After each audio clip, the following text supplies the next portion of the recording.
ahead, Jeff. Or- I gotta get the overhead on. Okay.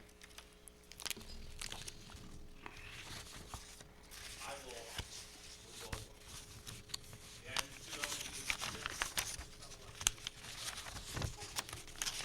know, Well, Jeff and I is going, we're going to tag team this. okay. He's worked on it probably quite a bit more than I have. I just, only thing I really have done is I put together a baseline with 8 cities. Yes. And seen where we were at.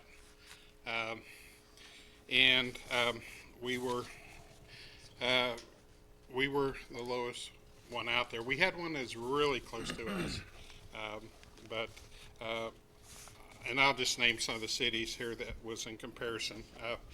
We went. Well, I went and did some east of here, but I also did some that was south, and then also west. Kobe, for example, their population's right at 3,800, and then we did Larned and Great Bend. Ulysses is almost like a identical size to us, and then I hit some east: Wellington, Mays, Goddard, and Derby, and I just did you print out? Did you print out that sheet? Which that sheet? The sheet where the comparison sheet. It should be in their packets. Okay. So in your package, you should be able to see where we were at, and how we did this is we came up with a average of what we use here in the city on each size of meter, and then I calculated like if we were doing another town, you know, based off the same numbers. So Yes, that's in the packet. The Okay. only thing that's not is like that really big one. right, just the check math one. Yes. Okay. So, getting with it, this has been my part, so you want to kind of fill them in with, I guess, what you have been calculating? Yeah, based on what I understand was approved in budget hearings in June, was we approved a 24% increase on water rates. After looking at the tier levels that we currently have at $1.55 across the board, and our fee structure of 2608 for, and this is based on just the minimum size tap fee of 3/4 inch tap. Okay, our fixed fee goes up depending on tap size, but our state average, we are above that for our state average across the board on our tap fees. I don't think we should adjust the tap fee since we're above state average. Where we need to apply the rate increase is on our tier pricing. And at Kelvin's recommendation, I think a sliding scale tier increase should be applied. Making sense with that is the lower level users will only get the first rate increase up to so many units, and after those will increase that rate increase on an exponential level. That way, the more water you use, the more money you, and it's not at a fixed rate. It'll make more sense when I put it into the computer. If anybody brought their utility bill that I emailed you, Monty, fantastic. Sorry guys, I forgot. I got lots of other people's and And I have access to the utility system. on the fly. Want something. If you want to pull Doug's, he said that was fine. And you can pull mine. Okay. On the spreadsheet, what we have right here is what our current rate schedule is, okay? So this 19 is my house. Last year, August, I used 19 units. That's a normal size yard, Kansas blend grass, water when I have to, okay? At our rate of 2608, I use 19 units, and the way our billing processes is you pay the first tier and on and on and on until you reach the amount of units you have. So 2 units, 5 units, 10 units, 19 units, okay? My bill came to $55.53. So units used for the money plus the base That's where we're at. This is our current billing process for a 3/4 service. Money? A unit is how many gallons? 748 gallons. Okay, so 148 gallons, 748.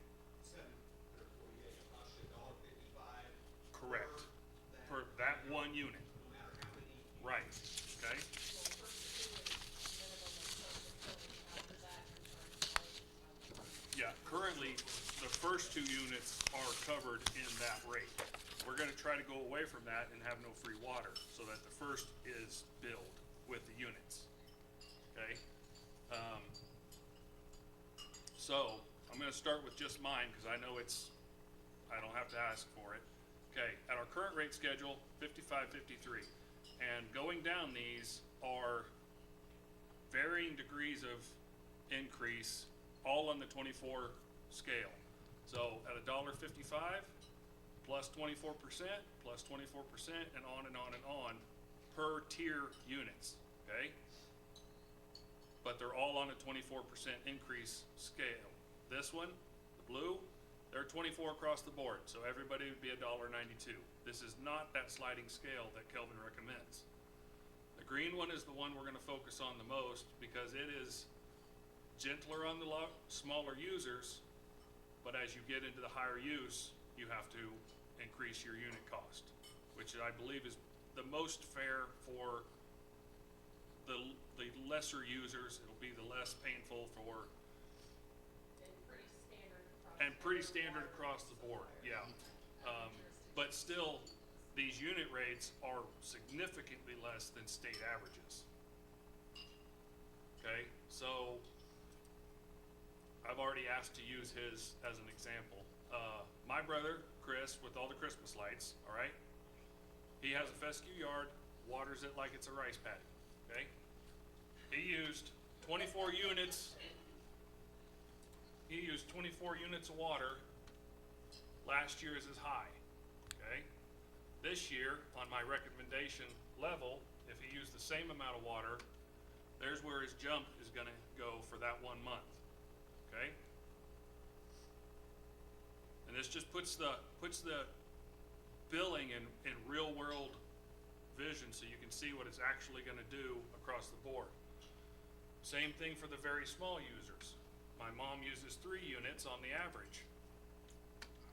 She's not gonna see anything. It's not gonna hurt the smaller users. Where you're gonna really see the increase is when you get into the higher users. Commissioner Schmidt last year, and he said I could use his, used 44 units of water, I believe he said in July. There's his increase. Okay? We have, Okay, so it's $26.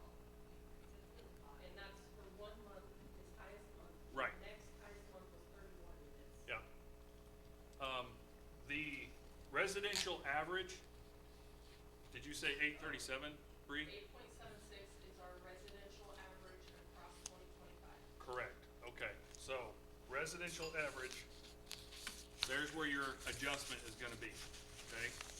Where we're gonna see our biggest usage increase and our biggest revenue increase is on a commercial level, okay? I've got east and west car washes here for this,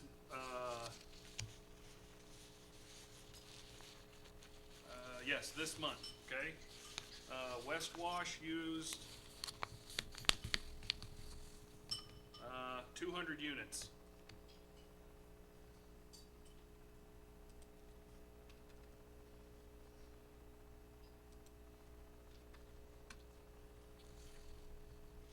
It's an additional $313, or I can't see that far, $300 for this month, okay?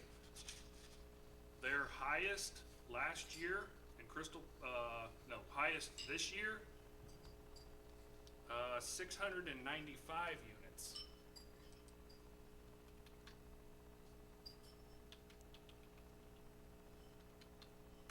So you can see the higher users are really gonna notice it, but they've been given free water for so long that that's why we're not gaining. And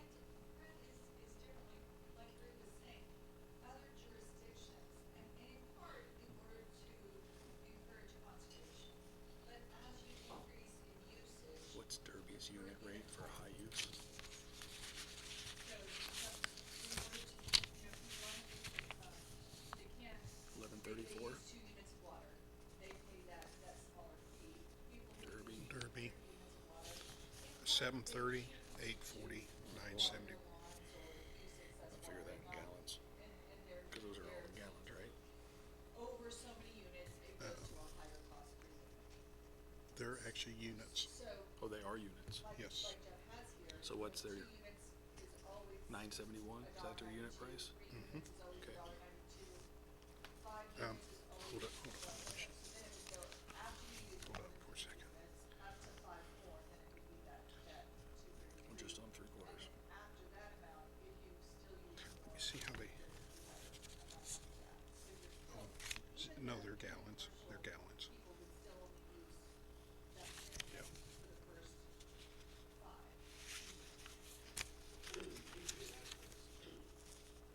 You wanna use that?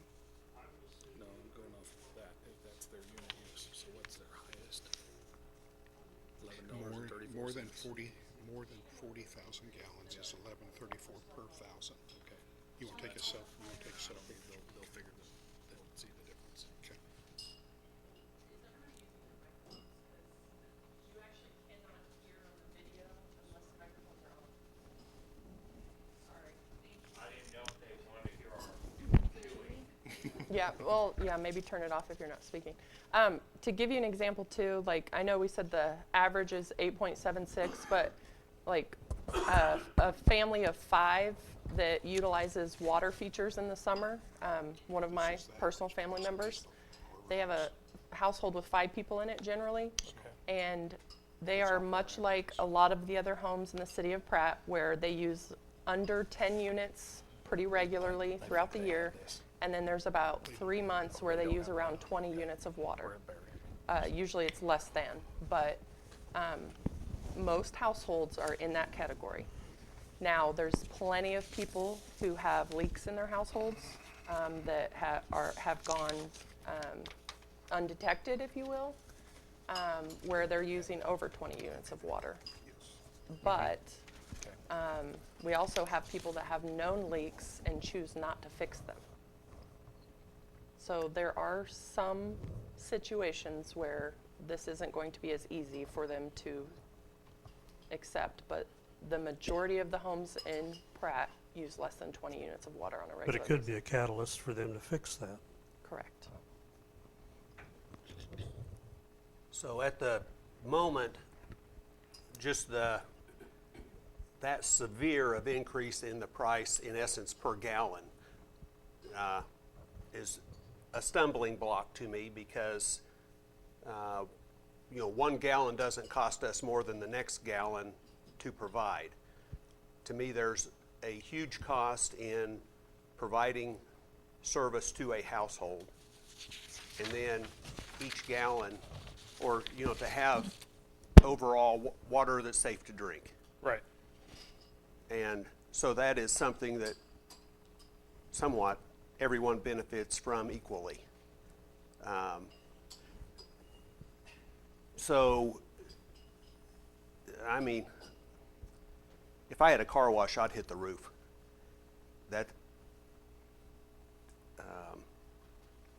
That's an astounding increase. So I hear you, Monty.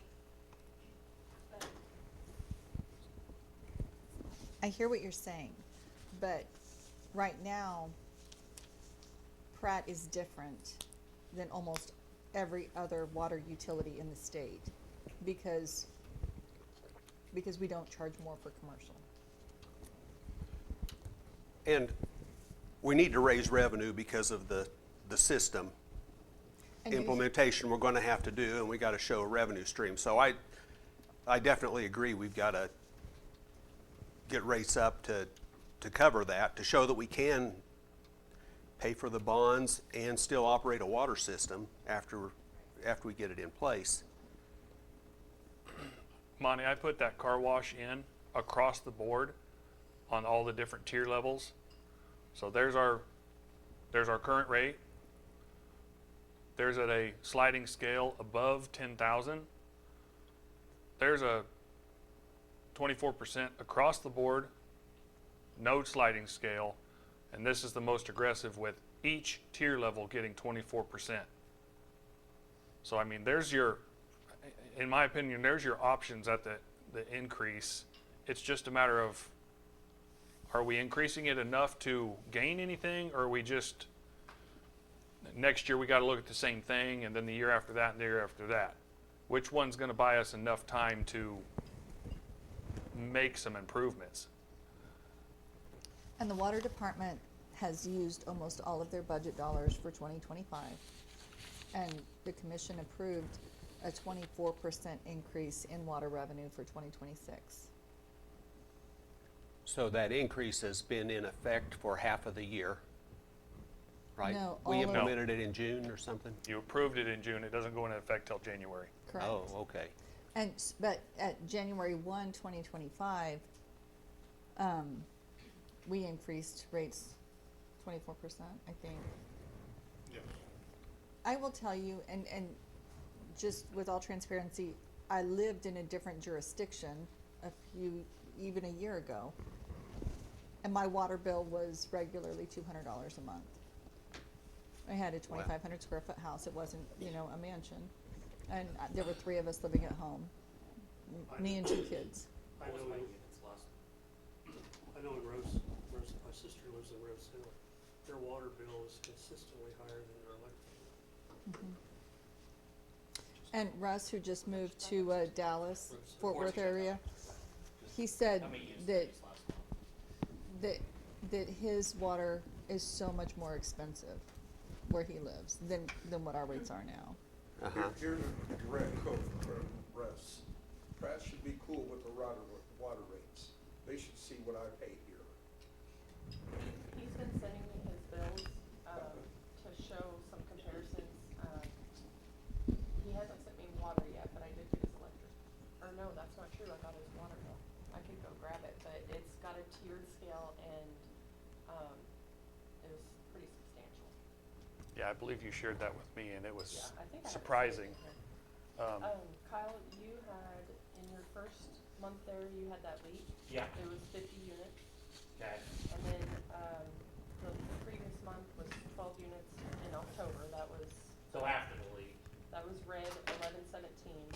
And then let me see if you've been red this month or not. Yeah, it might not be in here yet. But the 55 though, I didn't pay for that, so, right, or did I? You pay for it, and then we do an adjustment on a leak, which that's another conversation. But we only adjust for the actual leak consumption. So you still pay for what you normally would pay, and then we refund half of the leak. Okay. And it doesn't look like we have your water numbers in Okay. yet. Does anyone have any AA? Yes. My mic is dead. I have. I could Well, go get some. They're up front next to Lola's desk, I think. We have this one then. That'd be easier. Yeah, I'll just do that. I will say, I'll grab some to have some spare over here. okay. I'll just give you that, so then. I met with Commissioner Schmidt this morning at 10 o'clock since he couldn't be here, and I brought the whole packet with him and showed him this on the laptop based on his numbers. He said he was in favor of the most aggressive we wanted to get on a sliding scale. Whatever we agreed, whatever the most aggressive was, he was in favor of that. So, 'Cause like- he did not want to fall behind the revenue we needed to get to. So like he was in favor like red? Yeah, he said whatever you guys, as aggressive as you want to get, he was in favor. I don't know if I really want to go completely. That is that's excessive. Yeah. If we put in some of the very higher users, even residential, Yeah. put in 163, Mike. This is a resident unnamed, and this is their private resident usage, highest mark for last year. Holy moly. Yeah, I just. And one of the car wash averages 424 for the entire year. So if you plug that in, you can get an average of how much it's going to increase for a year for one business that utilizes a lot of water. So what is that difference there? It's about almost $1,000. Well, if you go to the most aggressive, Yeah. yeah, Yeah. absolutely. That's why I'm So that's Again, a $7,000 I'm not in raise. favor of the most aggressive, but I definitely don't think that a across the scale increase is appropriate. I think a tier level scale increase is appropriate. And we're still below the state average if we would go with green. Way below. Derby's high use average for tier is $11 and change. Yeah, Derby's a little bit different too, because they buy their water off Wichita, and then their staff, every time they fix a leak, they contract it through like APAC. So it's not. But I'm surprised they're as cheap as what they are. Yeah, that's the most aggressive sample, but I believe the state average for the highest level was something like $6. So we're not even. Not even close. Well, you know, the one thing is, we got to stop catching up, and we got to be somewhere where we're comfortable, where next year we're not talking about, oh, we got to raise it We're again. doing the same number again. Now, I a mean- lesser number, Because last year we raised it 24% across the board. So are we looking next year also? Not this year, but the following 24 again? 27. No, we're looking at 26 right Yeah, now. this Yeah, is just but- 26. But I mean, the following year, we're Are we looking at, hoping we're to gonna be do it again? lower? Tara said the revenue increase from 24, what, I got it wrote down somewhere. It's my phone.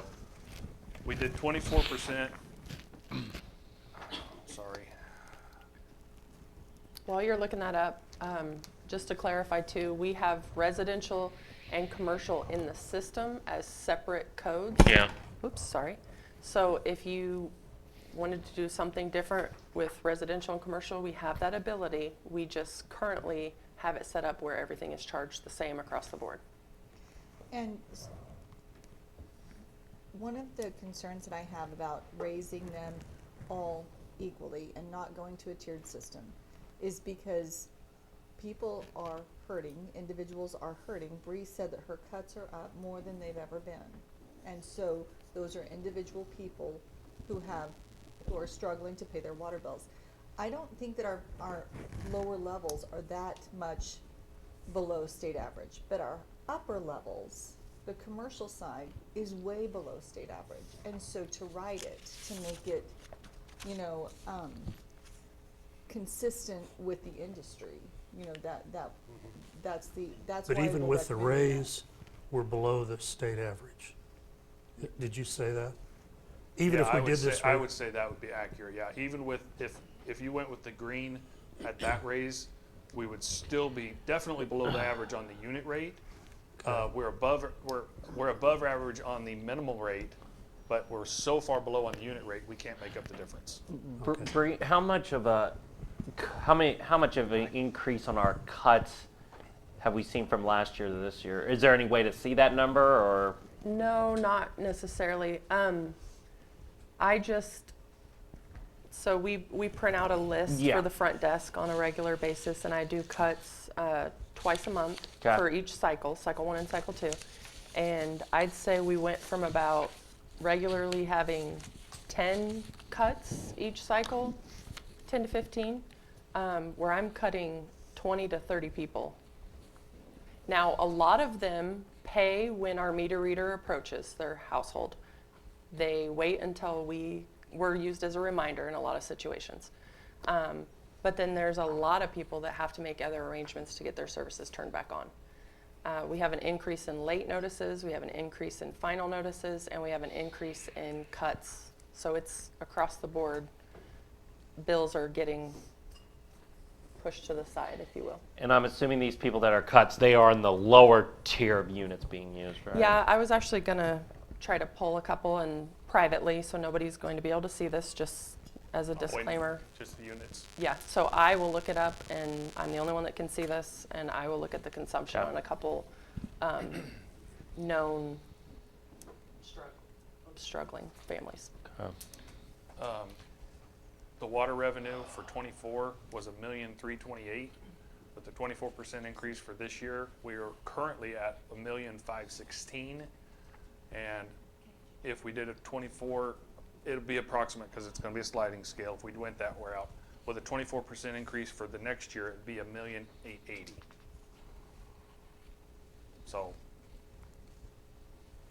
So what we did back in June was just say for budgeting, we're anticipating this Correct, much. yeah. It didn't actually change what we were billing. Now is when No, we yeah. change what we're billing. Yeah. January is when we changed the billing. June is when we had it approved. Yeah, this method would just kind of protect the fixed income people and kind of spread it out to the ones who's not really in the mindset of conserving water. But there again, you have the car wash, which is Yeah. going to be the, From a legal standpoint, I was looking up, it looks like it's perfectly fine as long as there's a rational basis for treating the blocks at different prices. And it looks like the general reasoning for that has been, one, in effect, the EPA recommends block pricing because it encourages conservation. And also, if a system's designed where the peak usage creates increasing costs, it does actually cost more to produce a gallon of water at higher amounts than it does for the average user. So I don't know, Kelvin, would you say that the system's designed to take kind of those peak usages, and if there weren't those peak usages, would the system be cheaper to operate? I think that it would be. I mean, obviously the more you use, the more it's going to affect the conditions of the equipment and everything, the meters and stuff like that. Yep. We still have a system that we have a lot of problems that we're trying to get money to maintain our towers, and we've been getting inspection reports for quite some time saying we should be painting our towers, and we don't simply have the money to do it.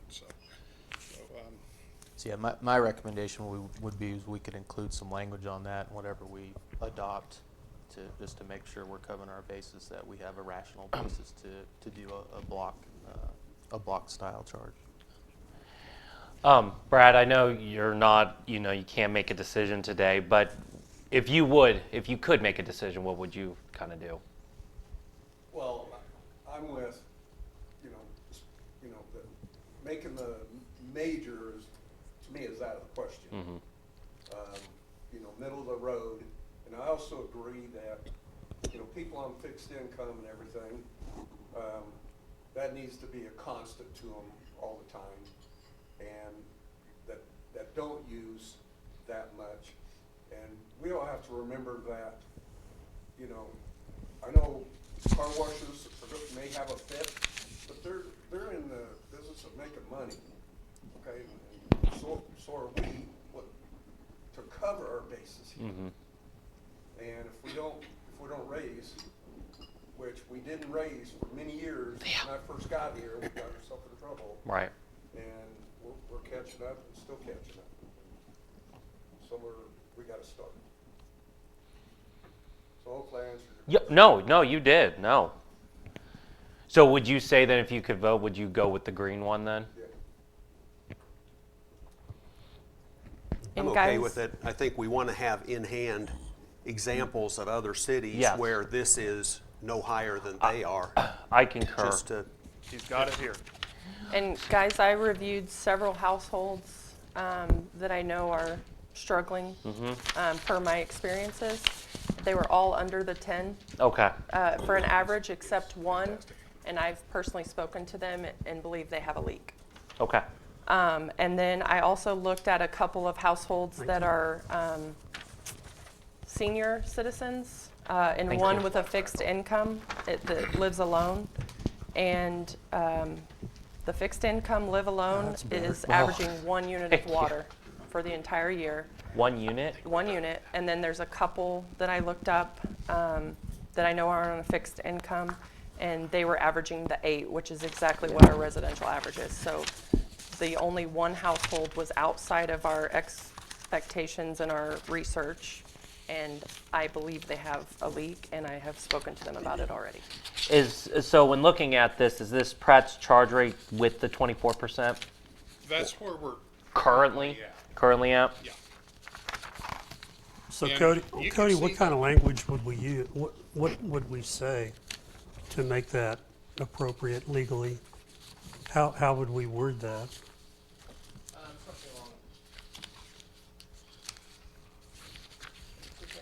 Something along the lines of, in addition to, for the reasons stated, needing to increase the cost, that the additional basis is based on, encouraging conservation pursuant to the EPA recommendations, and then also that the cost is higher to provide for these higher users, and so that's one of the bases for having that pump style pricing.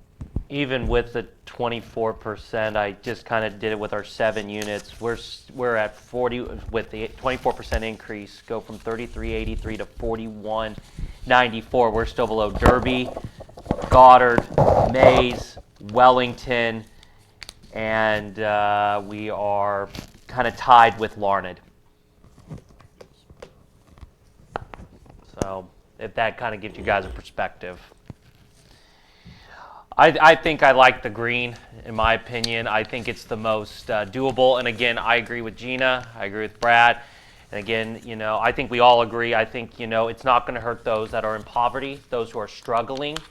But I also agree, Brad, what you said about those that their job is to make money, like our car washes. I mean, that's their job. A car wash is to make money.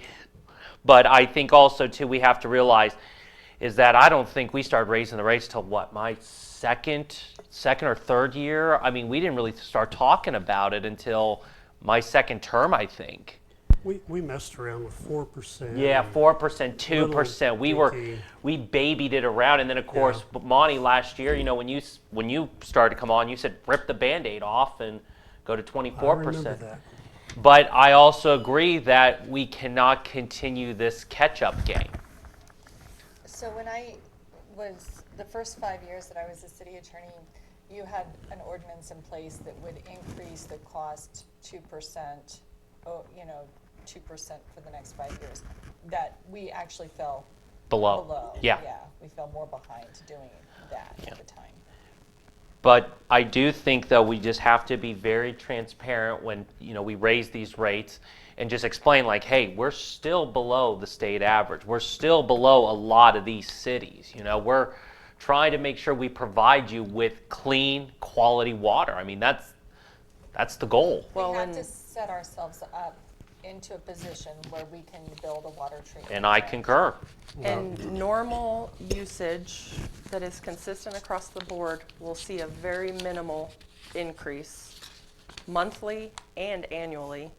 But anything excessive, whether it's a leak, watering yards, an excessive amount, because we've even looked at some households that do water their yards, like your brothers, that their water is still not at a super excessive amount. And I was So surprised at how, excessive will feel it. right. And I even Non-excessive use will not feel this. And I mean, I'll say this, I know after my leak was fixed, I still watered my grass for a month, and I was only at 12 units with a family of 4. Yes. When I had an office here, I had a sheet that was on my wall. It had a graph, and it was showing you the different sizes of leaks, and you would be shocked just what a lead pencil, just the size of the lead, what it was per day, per month, per year. I mean, shocking. So if you have more than that, it's a lot of leakage. Yeah. Well, as a commission, I think we're charged with, Gina said it pretty well, maintaining the integrity of the system. Yeah. And if we don't do that, and we can't provide clean, potable water to our citizens, shame on us. And if we have to raise rates, doing it minimally where we can and maximizing where we can, that's our job. So, okay, at the lower end, as I recall from what I saw, our base rate is higher than most. correct? Correct. And Okay, that so- means that lower users, you The know. fact that we're not hitting the lower users very much is still consistent. It's not like we're underneath the average or anything like that. We're still above the average, what somebody using 2 units a month. Where we Would start pay. seeing big differences is once you get up to 1.5 inches and larger. Those 3/4 and 1 inch were really, I think, close way out. Except for the excessive users. Yes. Yeah. Look at the difference. And honestly, for excessive users, most excessive users, people who have large lawns, if their water bill becomes a challenge, then they have control Yeah, to cut back. I agree. That it really does put the responsibility on the consumer. Well, just part of my concern is, you know, you add something to a broad base, it's a lot of dollars. You add something to a narrow part of the base, even if it's a lot, it may not be as many dollars. And I don't know how that pans out with what we're doing. You know, our goal is to raise dollars in total. And so, not saying we need to do it, but if you increased every point of attachment in the city, whatever, a couple dollars, that would raise a lot of money because it's $2 times a big number. Whereas if you raise the water on a few by a lot, it still may not be that many dollars. It makes me uncomfortable that we charge more as a monthly minimum than most of the other people. Our minimum, which means all of our citizens pay it, is $8 above the state average. I don't like that. You know, We've actually had some businesses complain about that recently because they don't utilize water, so they're usually 0 to 2 units and wondering why they have to pay a minimum, which we understand it's for infrastructure, employment, and equipment, whatever it is. But that has been said recently, and I know I've only been here for 2.5 years, but I hadn't heard that until recently from businesses. Our monthly minimum is more than DeSoto, more than Eudora, more than Abilene, more than Tonganoxie, more than Goddard, which means that our poorest people pay a higher minimum than the state average, but our commercial industries pay significantly lower than the state average. And I think that that's in the opposite, it should be in the opposite direction. So that would argue that we need to raise the commercial base. Or, Right. well, I mean, you could make that argument, sure, Monty, but that doesn't change the fact that the residential base is still significantly above the state average by $8. I think that where we erred was when we were making these rate adjustments in the last couple of years, we were raising it across the board instead of looking at what Kelvin and Jeff are suggesting now.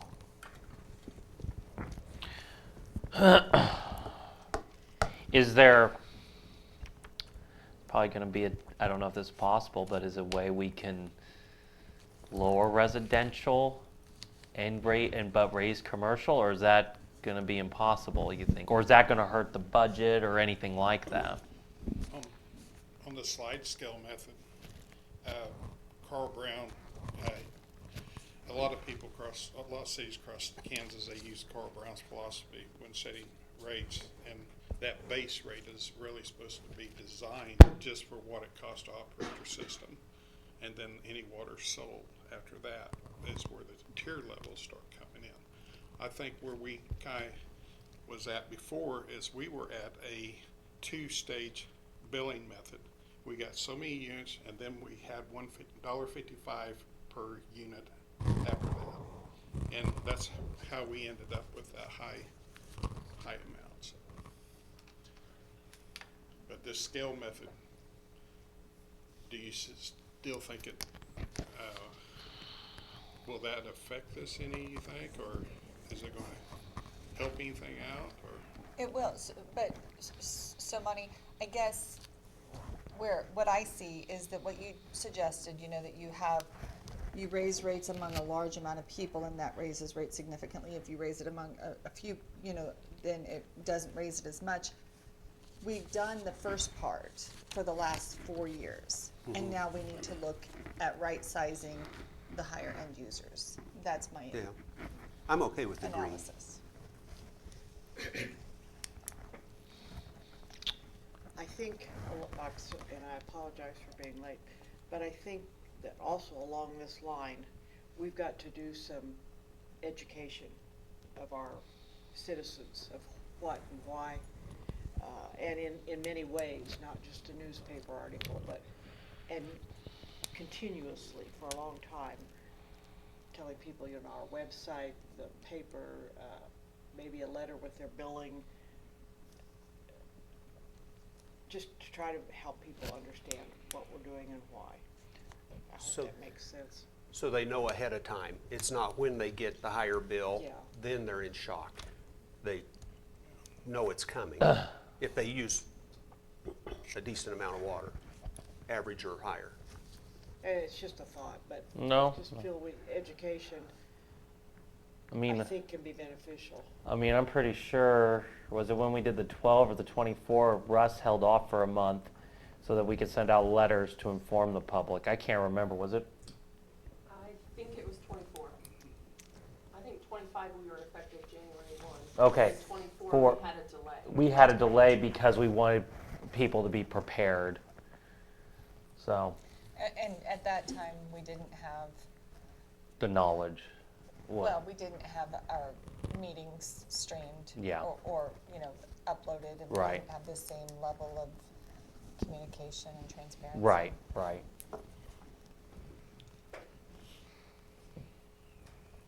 So, excuse me, I'm looking at page 5 of 48 on our packet. That, we look, the monthly minimum, we're a little high. And then you go to the 5,000 gallon, we're lower. Everything looks good until we get to the 20K. And we're quite a bit above the average.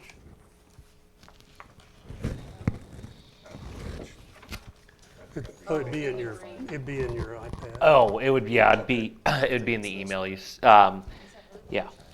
No.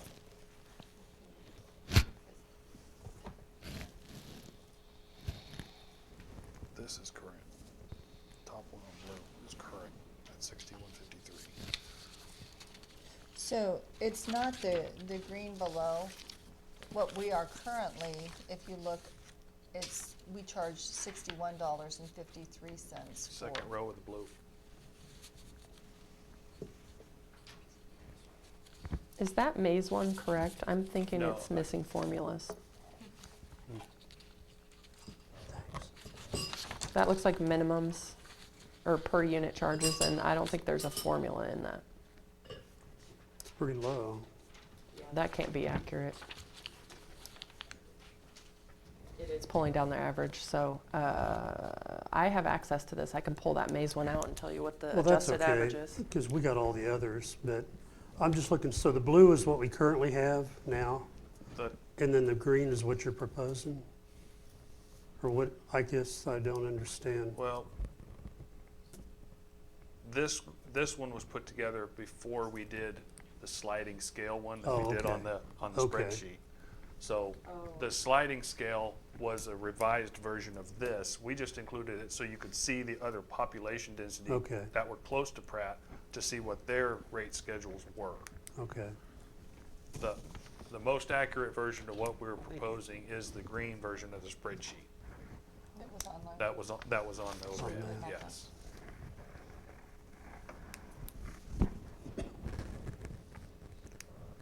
so where are we at? We're gonna do 24%, we just haven't figured out how we're gonna divvy it up. Well, I'm like the others, I don't wanna really burden the low user any more than we already are with the 24%. you know, the tier, we don't need to, Correct. it's not gonna make any difference on them anyway, is it? Not, But the commercial, you know, we're not, just so we're not tying somebody's hand behind their back, I mean, there's only a handful of high users, right? well, we didn't pull everybody, but yeah, we've just I'm just thinking around. randomly picked and, you know, And the your commercial retail- users are, Your retail businesses do not use No. that much Okay. water. yeah, Like specifically all the downtown businesses, I mean, I can look at them all, but your retail stores don't use a lot of water at all. They're less than the average usually, Okay. So it won't affect them. less than the residential average. And residential, Well, I mean, $3 we've a looked month. at families of varying sizes and it's all fairly consistent with 10 typically and 20 in the summer months. yeah. Units of I water. agree with Jeanette, though, that most big businesses, they're setting their budgets. And so are we gonna be upsetting the apple cart when we start sending them out bills that are a little higher? There's probably gonna be some pushback, but Some. there's no way ever to adjust it without just doing it. And yes, the highest users are going to notice their bills, but they're using the water, so. Sorry. All the water rates increased 24% last year. Did you notice your water bill went up? No.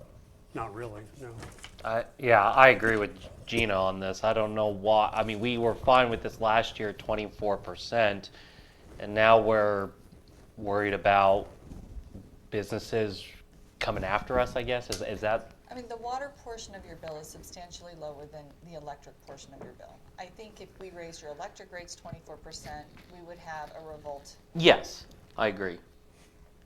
At the end of the day, we have to provide this community with water.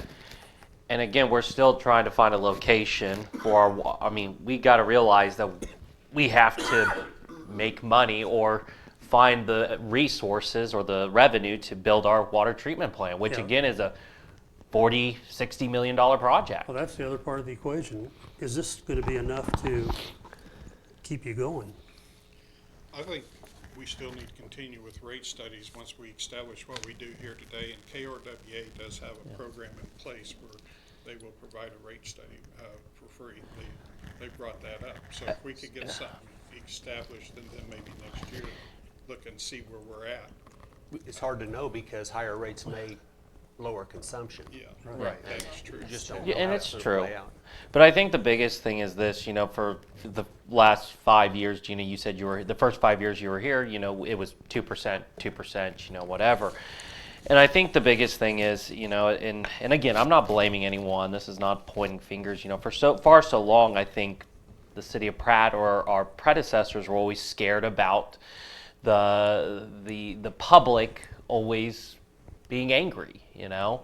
And, you know, sometimes you have to make those hard decisions. And I think now we are somewhat at a crucial point of we need to, unfortunately, raise the rates to, again, provide the water that our citizens need and the clean water. I mean, nitrate levels are getting out of control. I mean, Calvin, I'm assuming you've seen the nitrate tests recently, I'm assuming, and they're... Oh, yes. Well number 9 is a perfect example. We had that thing shut down 3 years ago at 10.5 parts per million, and we're only pumping to waste maybe once every quarter for 30 minutes, and we're at 13. That thing's climbing without even pumping. So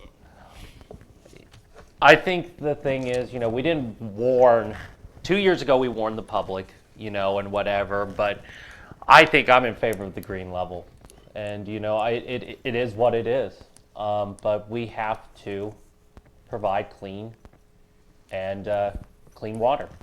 So that's where I stand. And when we talk about receiving federal grants and Yes. loans and making sure that our rates are not below the state average so that we aren't asking the federal government to subsidize a discount to our citizens. Yeah.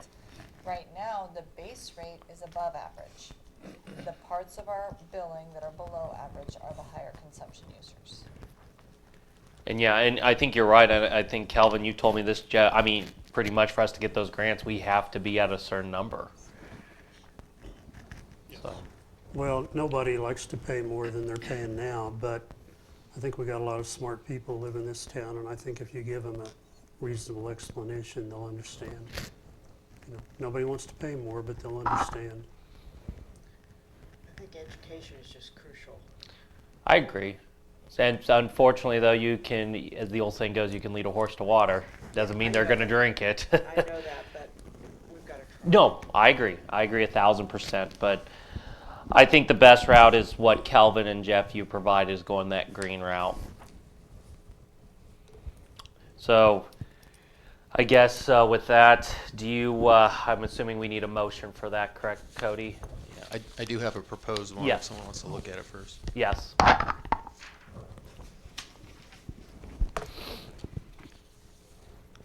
Thank you.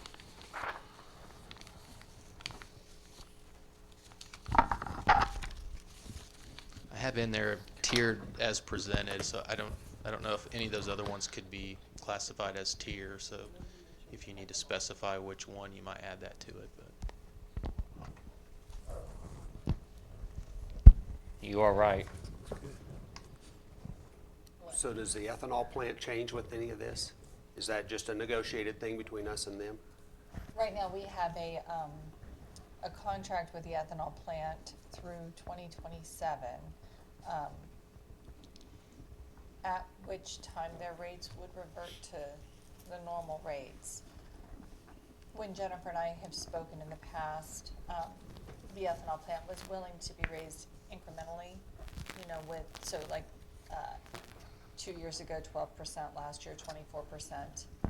But because we do have a contract with them, then I'll reach out to her and make sure that we're On this. So line. then, with the contract, if they agreed to the percentage increase, their percentage increase would be per unit across the board. It would not be in the tier system. Is that correct? And they do have their own source code, which means we build them can accomplish that. differently, Yes. right. And when we talk about the highest end user, I mean, how much, They average 14,000 units. whereas the average household averages 8. Hey, yeah, Kelvin, is that text accurate? For the- Yes, Okay.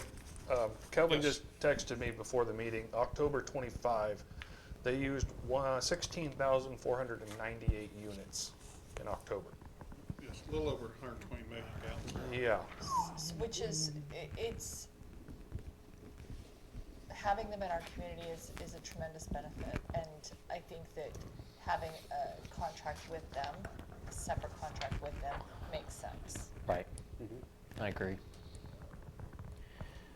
And so that's really not part of this equation. That's a conversation that we take place afterwards.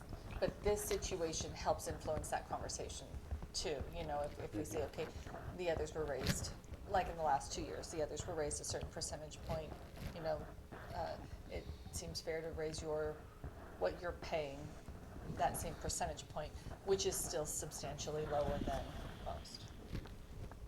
Kingman actually does that with the electric utility business. Well, it's not a utility business, but that one customer draws a very large amount of electricity from their grid, so they actually have a separate contract with them, and it's worked really good it's been over 10 years now. Okay. I do think that's a good idea. You ready for that motion? Yeah, I'll make the motion since I have it. All right, I move to adopt the tiered water utility rate schedule as presented, finding that existing rates have not kept pace with the city's documented cost of service and necessary reinvestment in the utility system, and therefore must be adjusted to ensure sufficient revenues for reliable operations, maintenance, and capital needs. Further, find that higher volume usage drives higher marginal costs and peak demand capacity requirements, and further find that tiered rates promote efficient use by encouraging conservation, all applied uniformly to each customer. Hold on, I gotta repeat that, then you can. I need a second. Second. Okay, it's been moved and seconded that we adopt the tier water utility rate schedule as presented. Is that okay, Cody? I don't need to repeat all that, do I? No, that's fine. Yeah. Okay. You can hand breathe. the Yeah, I am paper going to hand breathe for that the though. minutes. Okay, any other further discussion? All right, all those in favor, please say aye. Aye. Okay. Thank you, guys. Appreciate it. Thank you. All right. Now to the comprehensive fee schedule.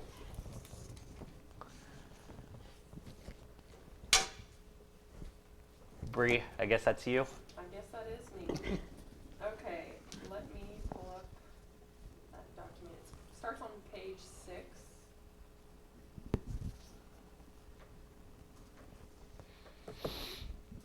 Okay, starting on page 6.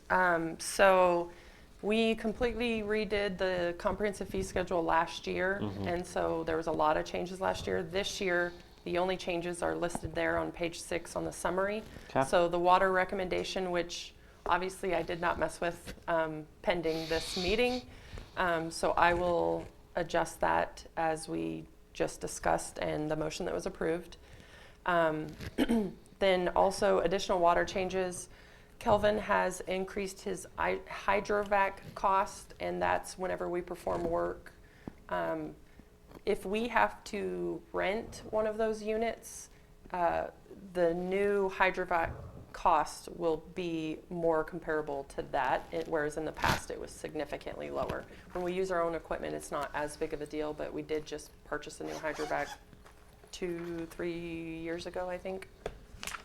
Is that accurate? In Kelvin just left left, us. yeah. I Oh, he think left? I Okay. think we purchased the hydrovac in 22, I Just think. last year. Oh, was it? Okay, well, it was grossly undercharged is what Kelvin said. So it's simply getting that up to a standard comparable price. And then we added the. Oh, When go is ahead. that utilized? Like if we do hydrovac for a private party? That's like we they dig a don't- hole No. and they suck We don't use it dirt. for private service. So No. who do we bill for that there's a fee? It's in the case that we did bill it for private service. Yeah, when there's like a water main Yeah. break or something like that, that's an internal, we're working on that, so that's not a big deal. I think it's just if we found ourselves in a situation where we're, Yeah. Plus, if we were operating it, it would be labor on top of what, if we Correct. were renting it, it would be so, a fee higher than rental cost. Yeah. It's oh, actually, justified. let me find that page. Water is on 18 maybe for, sorry, it's 18 of the comprehensive fee schedule. It's not page 18. I'll tell you, because I think it does not include labor. It's one of the only fees, so I guess we could do labor on top of that. he took that out of there based on the market rental fees. I just There's a texted. hydrovac machine on page 16 Neither of here. 48. Kelvin's coming back in. He can $100 answer these an hour. questions. Hey, Kelvin, welcome back. Hey, on the hydrovac, you increased that, and it was based on, I don't have the numbers in front of me. I don't remember what the hydrovac, the Um, drilling machine, the bore cost was based off what we were being charged for the drilling Yes. machine. But the hydrovac, what was? You have 100 an hour on here. Yeah, which I would kind of consider that almost equally important to a What page is backhoe that on? charge. Page 16. Well, it's page 10 of the plan. or oh, the- I went too Kelvin, far. one of the questions that Monty had posed is that there's an hourly charge for the hydrovac. Who would you, in what kind of a circumstance would we bill a citizen for an hourly charge? If they're in a position where we have a boom on ours, and if there's like a lot of shrubberies, stuff like around the meter pit, and it was on their side, and they called us and asked us if we could kind of send a crew out there to hydrovac an area, then we would do that. You know, based off conditions that they're just going to tear up a lot of stuff, you know, or a utility that, you know, that, so. How What I thought often? was just charging it for labor. It's too. rare, yes. Okay. So like- It's Oh, I rare. thought he- Right now, SC Telecom is boring and they're installing fiber, if they came upon a situation where they needed to see, would you be doing hydrovacing for Yes, them? yeah, so that would be figured in as far as, like if they tore up our stuff and then there was other utilities in the area, we would still charge them based off of that rate for what the And equipment we used. it is, if you look on page 15, under water equipment and labor rates, it's the hydrovac machine, it's actually 177 per hour, labor included. Okay. That's what we changed it to. Okay, And then you added the boring machine, yes, which is $48 per linear foot. Labor is included in that. So those were a few of the equipment that already had labor included, and it was based on additional research that you had done. yes, research was based off what we were being charged per linear foot to outsource that. Okay, so, and then back to page 6. And then there was a sewer increase of 8%. It's about $1. An increase on most of those, $1.67. And then miscellaneous, we added the UTV registration that had not been in there in the past. It was something that the police department managed, and he actually reduced it, excuse me, reduced it from $100 to $25. And I think he's already done that because we had discussed this previously. So we're just adding it into the fee schedule. And then the nuisance fire call. We've had a lot of nuisance fire calls this past year. Correct. And so we're putting it into the fee schedule so that we can charge appropriately as needed whenever it's a consistent, false call, if you will. Because So- our folks are dispatched to it every time. Joe had brought up the desire to change the way that the UTVs were handled, and the commission approved that. As far as the nuisance fire calls, we talked about doing an ordinance for years to require that, and this, adding it to the fee schedule simplifies that situation. For instance, there was an apartment here in town where our fire department, Justin, you're here, right? Yeah. Where our fire department was called because they wouldn't fix their elevators, so they were called week after week after week. And our firefighters, who are volunteers and have full-time jobs, would leave their full-time jobs and go to the same hotel or the same apartment complex over and over and over again. And eventually I told Todd to send them a bill for what the city is paying to have all of our guys dispatched out there. To the credit of the apartment company, they paid it, but we think it's appropriate to have it included in the fee schedule so that people can see that we're going to do that in the future. And guess what? The apartment complex fixed their elevator. Yes. And those were the only changes. So I included the fee schedule so you guys could look over it again, but I did not make any other adjustments whatsoever. I like the way you did that. Yeah. Thank you. Okay. So on the fee schedule, not that we need to change anything, but just a thought, all the building permit fees, do those deter anybody from getting a permit?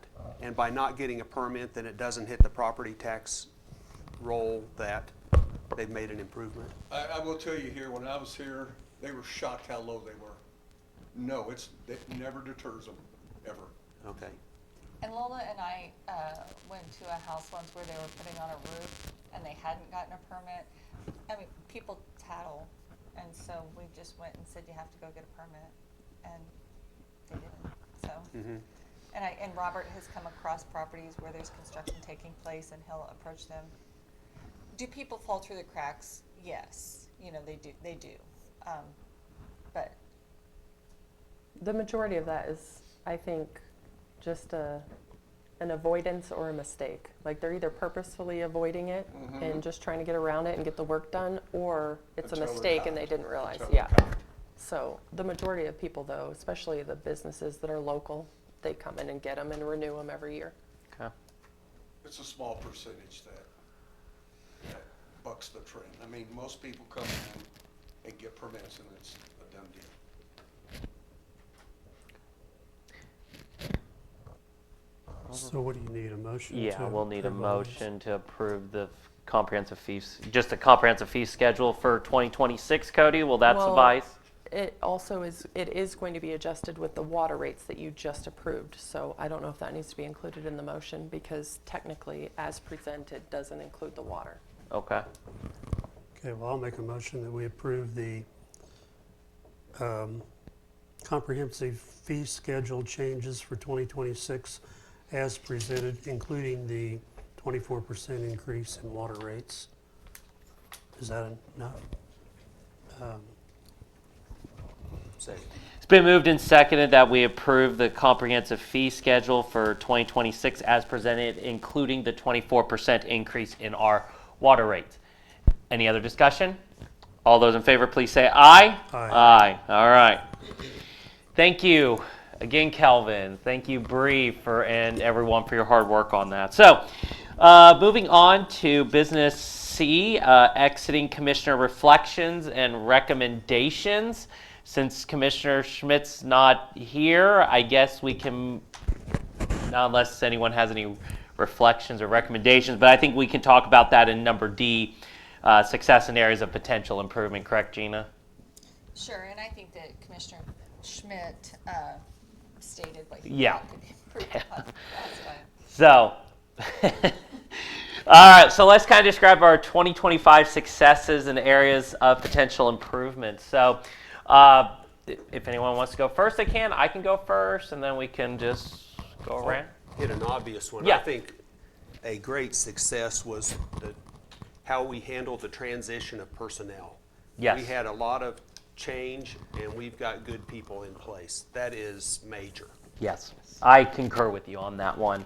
I think some of our successes, I think I kind of said a little bit of it on Monday. The new electrical generators that will be coming in very soon, so looking forward to that. We're now on YouTube. We're transparent on that, so we have some successes there. We have a very strong relationship with the county, and probably the biggest thing will be is the upgrading of the municipal building, and of course, breaking ground then we'll probably hear from you, Justin, on it, the Point Pavilion, hopefully in the next few months here. So, do you have any other? Not at the moment. Okay, Gary, Doug, any? You know, those are all good. I think one thing we did do is what we didn't do.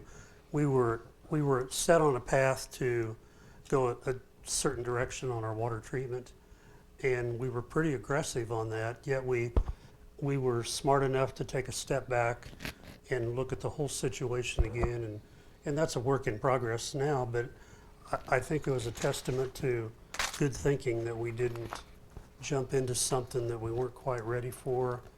But at the time, it seemed like a good idea. But I thought we played it smart on that. Thought we did well. Yeah. Mm-hmm. I think that I've seen great improvement and movement in communication just among the departments and management and everything. Just kind of a better understanding of what everybody does and appreciation for it and being able to talk about it. I think that's huge. I concur. Do we think there are some areas that we need to kind of improve on going into 2026, or are we happy on the path we're kind of going, or? I think we can always improve. Yeah. I mean, but I don't have anything specific to Okay. No? I mean, there are things like the neighborhood revitalization. Neighborhood getting revitalization, that worked yeah. out, making progress Yeah. on the water Yes. treatment Yeah. plan, moving that forward. Gotcha. Okay. Gina, do you have any areas do you think we need to kind of improve on, or do you think? Well, one of the things that I'm hoping that we can improve on, and we've begun to have small level discussions, and I hope that they become more large scale discussions, is to address the property tax concerns of our citizens, you know, and look for creative ways to address that. We've talked about perhaps exchanging a number of mill levies for a sales tax, you know, a certain percentage of a sales tax. We would have to have conversations with citizens and provide some assurances Yeah. that it's not our intention to then, to lower the mill levy, impose the sales tax, and then increase the mill levy again. No. I mean, they would need some Yeah. assurances that that is not what we would do. But one thing I have heard loud and clear from our citizens is that the property tax burden in our county is too high. I concur with you 1,000% on all that. And I do hope, as I said, I know that's a big thing I'd like to see us work on for next year is looking at that replacement, I guess, you know, because I do agree property taxes are way out of control and we see that constantly. I mean, we saw in this year's budget how many people were like, this is hurting me, you know, I want to move and I don't want to move. And, you know, I do think, and, you know, I'm seeing across the state, especially like in Wichita and in, I think Hutchinson as well, they're putting up sales tax increases, you know, for their towns. But the one thing is, though, they're not doing is they're not showing, well, what's this going to? Well, how's this going to help us? You know, I think for us, we have a great opportunity with the citizens saying like, hey, if we decide to lower our mill levies by however amount, this is where the sales tax is, and we're not going to do anything else, and it's going to cover that. So I think we have a great opportunity. It's like Jeanette, you said earlier, you know, educating the public on this, and this is a big thing. I think we definitely need the public to understand. Because I remember when the pool happened, and we approved of the sales tax, and it got voted up, and then of course we made the big announcement about the Cromers. Everyone still thought we were going to raise the sales tax. And we had to tell them, no, that was our deal, you know, and everything. So that's going to be the big thing is just emphasizing to them, if we lower the mills, yes, the sales tax will increase. But I think... Well, so in order to impose a sales tax, it would have to go to a vote. Yes. And so the voters would have to approve that. Yes. And they would be approving that in exchange for a lower mill levy. Right. Now, the biggest thing is, though, that, you know, this is me looking at how, kind of looking at the calendar, you know, with us approving our budget or we approve of the, going over the revenue neutral rate by July, of course. The biggest thing is that do we want to hold this election prior to July so then we can at least be prepared if it gets voted down or not, because that's the biggest thing. Freddie, wasn't there some legislation passed that limits the time frames in which we can have elections? I mean, I know in March, Hutchinson and Wichita, I think, are having their special election on their sales tax. And I know in May of, was it 2 or 3 years ago, USD 382 had their special election on the bonds. I think this is a new conversation, and it may not. Oh. It may be before the legislative. Okay. For the next session. Gotcha. Yeah, I do remember them talking about making some changes to that, but yeah, essentially you'd have to set a special election, and I know there's notice provisions included with all that. 90 days, I believe, I or think something. it's at 90 is the general. Yeah. But, yeah. But what do you guys think about that idea? Because I, could begin conversations with Kevin Cowan now. He was heavily involved in our discussions previously. I think we should explore that. So in doing that, is that something that the city can do or the county can do? It's just the sales tax would be countywide instead of citywide? I think the county has more limitations on sales tax percentage than the city does. I think the city has a wider authority on that. What do you know? I'm not sure. I haven't really looked into the county side of it. I know that was something Hutchinson and Reno County were trying to work together on to try to promote a sales tax increase for both at the same time, but apparently Hutchinson, they thought they needed to push it through faster, so they split it up. But yeah, I'm not sure if there's a different requirement on the county as opposed to the city. Now, Gina, are you wanting to just do a 0.5%? Is that the idea, or are we? I think we need to look at the numbers, and one thing that I would want us to make sure that the public is educated on is that because we have 3 highways that go through our city, 281, 54, and 61, the number of sales tax dollars that come in. Right. 1/3 of the sales tax dollars that are received by the county and the city come from people who don't live here. Right. They come from outsiders who are traveling through. Right. And that's one of the reasons why it is a huge economic development tool, I think, because it would be bringing money Yeah. in from the outside that would benefit our streets, our community, our parks. And I'm glad you brought up streets, and also, you know, with us doing the Pratt Pavilion, definitely that's going to bring us more revenue, so more tax dollars and everything.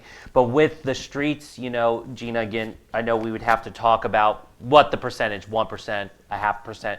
I would like to see if we can be in conversation if a part of that can go and increase Jeff's special street repairs, so that, because I mean we have 55 square miles, and I think Gina or Jeff, you've said it would cost us 20 million or so. Oh, if we redid all of them, more like 40. Okay, more like 40, but And Jeff and I talk about the streets, you know, a couple of times a week. And Yeah. that is, I've always said that the top 3 priorities, the water treatment Yep. plant, the electric generation Yep. modernization, which now we have that in motion. We have both of those actually in motion. The water treatment plant is still infancy, but we're moving forward with the electric generation modernization. And then the street repair and replacement, that's a huge complaint that we hear about Yeah. almost as often as we can hear about property taxes. yeah, I concur on the streets. So I have a couple more things. Yes. I think it was a big advantage to the city to hire travel and tourism ambassador, and that's expanding more into economic development. And one thing that we can do is if we expand economic development, bring more business to Pratt, we've expanded the tax base, and then we can lower taxes for mainly residential people. The other thing that we did, we were pretty aggressive in lobbying for the 54 expansion, Yeah. 4-lane, and we need to continue that. We get to be this close, and then we butt heads with Wichita and Kansas City, and those tax dollars go somewhere else besides here. But we need to be continually aggressive on that and work with our legislators. yeah, And thanks to Monty's leadership, we were able to establish the land bank this Yes. yes. So the land bank. Oh, yeah. So lots of again, we've had a lot of successes this year. I mean, it's been truly a good year for us, and I think next year will even be a better year. So one more on the property tax, sales tax thing. If it's the city that does it, it cuts the city property tax rate rather Yes. than cutting it to all the rural real estate. Yes. If the county would have the tax and cut their mill levy. So from that aspect, I think it would be better if the city did. If it's just this much mill levy reduction for the sales tax, I think that'd get a lot of support. If we start bringing in, part of it's gonna go to reduce the mill levy, and part of it is genuinely a tax increase, then I think it'll lose momentum. You know, so if half of it's going to streets, Yeah, that's a tax increase. A sales tax right. increase, whereas if it's all for a mill levy, then sales tax goes up, property tax goes down by the same estimated amount.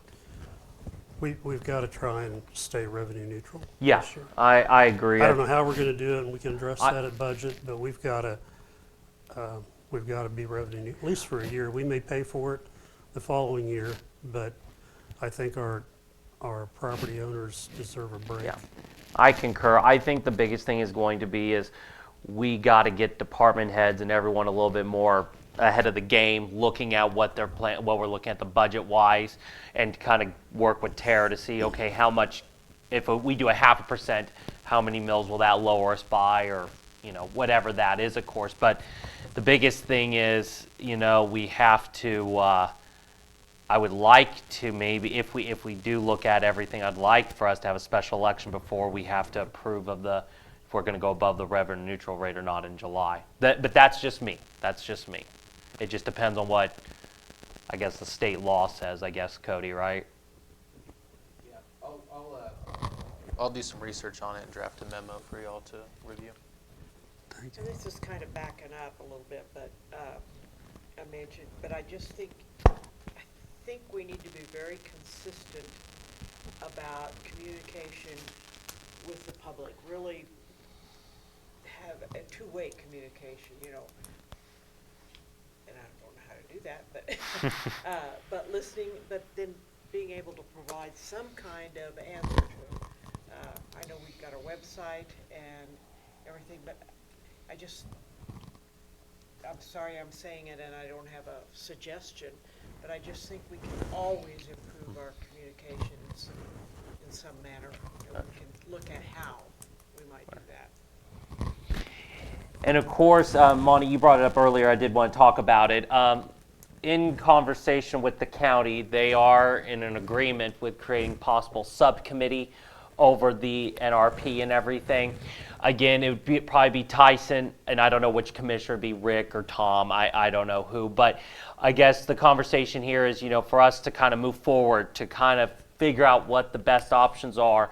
I do think we need to kind of say who on our city side will represent. And then I do believe, we should extend that invitation to that subgroup to the businessmen and women who, of course, are residentials who have benefited from the NRP, to make sure we kind of do have, fair game, fair play, equal representation across the board.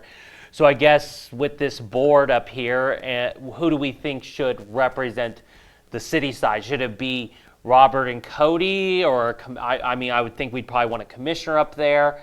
I guess, what are your thoughts on this? I would definitely say Cody, so for sure.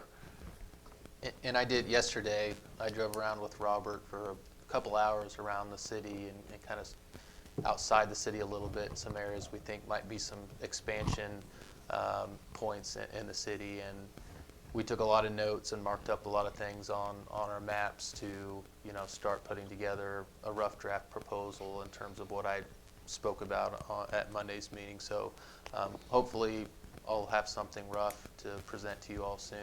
And then that could be something with this subcommittee that could be a starting point at least to discuss and move forward from there. But I would be fine with being on that if you want me to. Gina, what's your thoughts? Should it be like you and Cody? Or should we have one commissioner, or you, me, Cody, commissioner? I don't.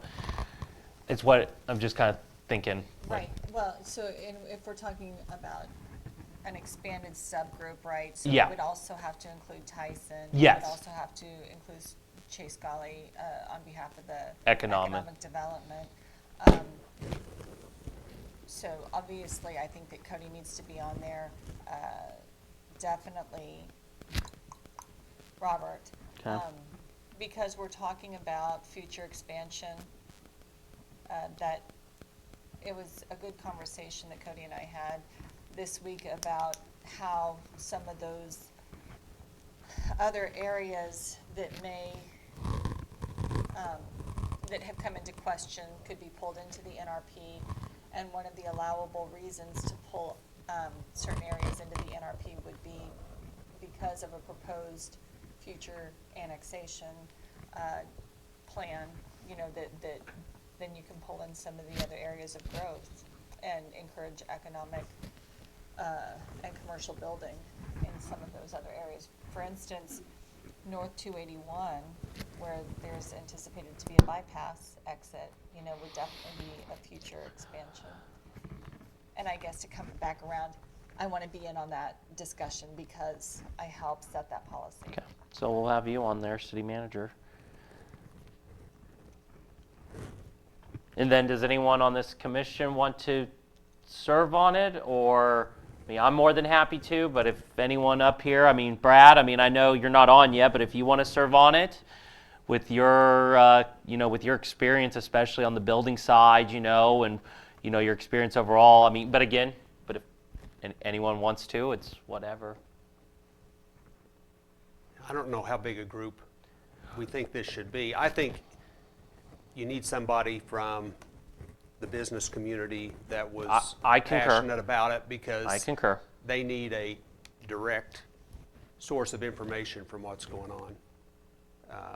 I agree. And I guess the biggest thing is what business men or women would want to be part of it. I don't know out of the group that was there on Monday if any of them want to serve on it, you know, or. I think they would. Yeah, I mean, Well, didn't somebody tell me that Kelly did not want to serve on it? Who?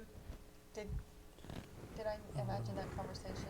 Kyle, did you? Yeah, have a I conversation? thought he said on Monday, he said, but I don't want to be part of it or so. I could have been wrong. I thought I heard him say that, but I mean, Porter Loomis could be part of it. You know, it's whoever. I'm just giving Who was it that, so Kelly Estes spoke, Porter spoke? No, Porter didn't Porter speak. didn't. Zach did. Porter spoke, but from a seat. Bob Smisher. Bob Smisher Smisher, Kenny Roberts, and then Zach. And then who was the lady that talked? Micah Micah Nelson. Nelson. Yeah. So, I mean, if any of them want to be, you know, part of it, I mean, Porter would be good if he would do it. do you think he would? I could put a question mark on it. Yeah, I can reach out to Kelly and to Porter and to Bob and maybe Micah, see if any of Okay. them are interested. And maybe Zach will do it on behalf of Porter. Yeah. Okay. And then do we want to at least have a commissioner and then that's it? Does anyone? I'll do it. I mean, if you want, but I think Brad ought. I think Brad, you would be a good. That'd be fine, I'll do it. Yeah. That's all right. I think we should be clear on, as a group, what Ri- direction we want it to go. Right. So that if Brad is going there on our Yeah. behalf, he has an idea of Right. what our thinking is. Yeah. I think, you know, I think that's the biggest thing is where are we, you know? I mean, I know we haven't talked about it in a few days since Monday, but that's probably a perfect time. How are we feeling about where we like to go with the NRP or just anything in general? I know, Monty, you kind of made your points on Monday and. And it may be that we have to incorporate some of the things like the Reno County plan did, you know, carving out certain areas. Right. But I think it's very important that we continue with Yeah. it as broad as we can. I do know, though, the county, and again, I do want to point out, you know, the county has said, like, hey, if the city wants to go this route, they're perfectly fine with it, you know, but they would still like to continue, they do not want to continue that blank kind of NRP. But again, though, they are still willing to sit down, look at the discussions, maybe look at like a Reno type of system. I mean, Cody, you know, I look forward to your report on everything, but that's what the county's kind of emphasized. So one thing where I've changed my Yeah. mind, I said when the county, we had that meeting about, you know, incentivizing people to do something they're already going to do. I think that's just a collateral part of having a program that, you know, gets a lot of use. Right. You know, to try and exclude some people gets problematic. But I think, Cody, when you drove around, did you see a lot of areas where you would exclude people from? I mean, there's certain areas that I think, just from a cursory review, I think clearly would meet one of those three prongs, primarily the first one or that second one. There's some that I think we'll need to be a little bit flexible on, but I think the important thing is to at least put something in place and put some factors there that argue for it to be appropriate. That way, if someone is looking at the plan and wants to contest it, you know, they're saying, hey, we did the work pursuant to the statute. This is our opinion on why these areas fit within it, and these are our reasons. Then that's going to put us, you know, far ahead of where we're at now, to where, you know, if someone looks at it and just sees this kind of open-ended blanket approach, I think that's the main concern I think the county has. And I spoke with county councilor, with Tyson, and about my ideas, and he watched the Monday's meeting, and he said what I spoke about, if, you know, that would be something that he and what he believes his leadership could get behind it, as long as we have something in place where, you know, if it is contested, we have something to argue at least. So Yeah. that's what I'm working on right now to present to you all. I have a question for you. I just built a new house in an older part of the community. Would that be allowed under the new criteria of your three-prong or the three-prong? I built it on 8th and Yeah. South High. Did we point it out to you, Brad's house? I think so, It's yeah. right, but when we drove down and Robert said, "Oh, Gina, is that the house that you were looking at before, you know, on Mound Street?" Oh, You right, know, right, yeah. Brad's house was a half a block from there. Okay. Yeah, I mean, I think it could fit within a few different categories. I mean, one, since they're older houses, it's a historic area, so that was one of the reasons for it. And then two, you know, there's deterioration in enough places where I think it can fit a good amount of the city into it. What determines historic? Primarily the age. You know, it doesn't specifically define it, but I would say, you know, anything early 1900s. Well, I got a house right next to me, it's 1904. Yeah, so I mean, it'd be hard for someone to try to argue that that houses built in the 1904 didn't have historic significance. Brad, I've often said that your house, what you did when you built in that older area, and also what Melissa Moffett Craft did, you know, Yeah. that is exactly what neighborhood revitalization was envisioned to do. You know, you guys both elevated your neighborhoods considerably by building beautiful homes, and therefore encouraging the rebuilding and remodeling of other homes in those same areas. And then I got the shock of my taxes. Goodness gracious. That's a wake up. But yeah, I think due to the fact that there are so many historic houses in the community, you know, just based on, I mean, Pratt has been here for obviously for quite some time. You know, and those materials those houses were built with have a lifespan, and this is common in many communities. That lifespan has ended on many of those, to the point where I think it certainly would meet the criteria of being deteriorated. I mean, it's not really a knock on any community with that. I mean, that's just kind of a fact.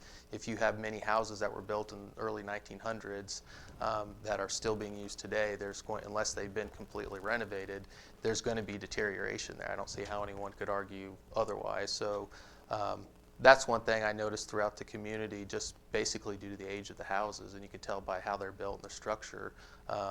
You know, I think we'll be able to fit a large part of the community within that. It's really kind of more the newer development thing like that that we'll need to try to be flexible on. But with that said, I mean, those are, you know, kind of expanded off those older communities. It's just kind of an extension of it. So I think if we're bringing, you know, that whole area into each other, I think an argument can be made that those newer developments are being built in response to, you know, the age of the houses and also just to add new housing stock to the community. So I think there's some arguments we can make there. We just need to make them so that they're in place. That way, you know, if someone's looking at it, it's going to be hard for them to try to contest because we've done the work and we have an argument to make.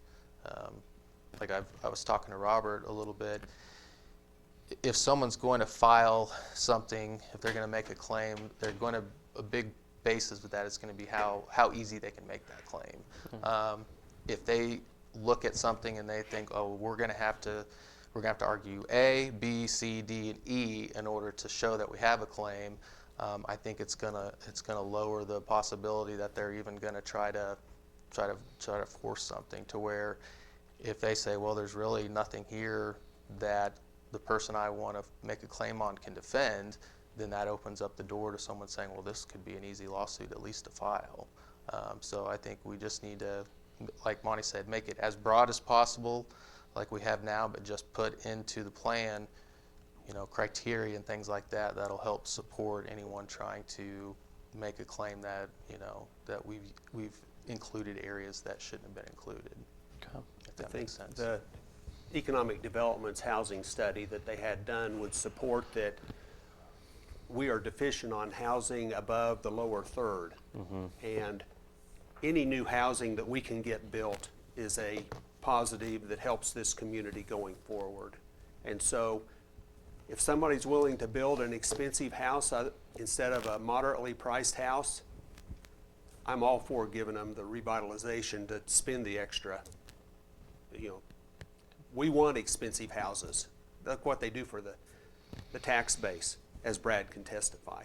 That nice new houses, you know, with revitalization, we give back money over the first 10 years, but that's on the tax base for decades.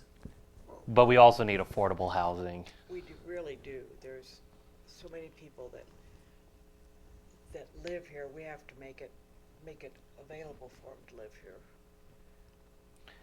Which through all this, I keep thinking, okay, in the whole revitalization thing, somehow to keep the houses at the lower end from going into the dilapidated stage. Yeah. You know, how to get people to fix them up before they need tore down. Yeah. And I don't have the solution, but that would be a valid target if there was somehow we could do that. And that actually needs to go into the areas of improvement and, you know, having more discussions and seeing some movement on more affordable housing. And one of the things, so I was at a city manager conference earlier in December, and there was a presentation on how the city helped encourage affordable housing, partly through a rural development program, but also, you know, they were smart in the municipality was smart. They gave some incentives to build houses that were moderately priced, and part of their analysis was, you know, what would the cost? How could we lower the cost to build a new house? Part of it was slab on grade. Should we encourage some slab on grade housing rather than encouraging full basements? And I mean, there's just different ways that you could reduce the cost of a new house that I don't know that we have really encouraged our developers to look at. Out at Sandy Creek, we've got these huge houses that have full basements, and nobody's buying. Well, they're unfinished basements.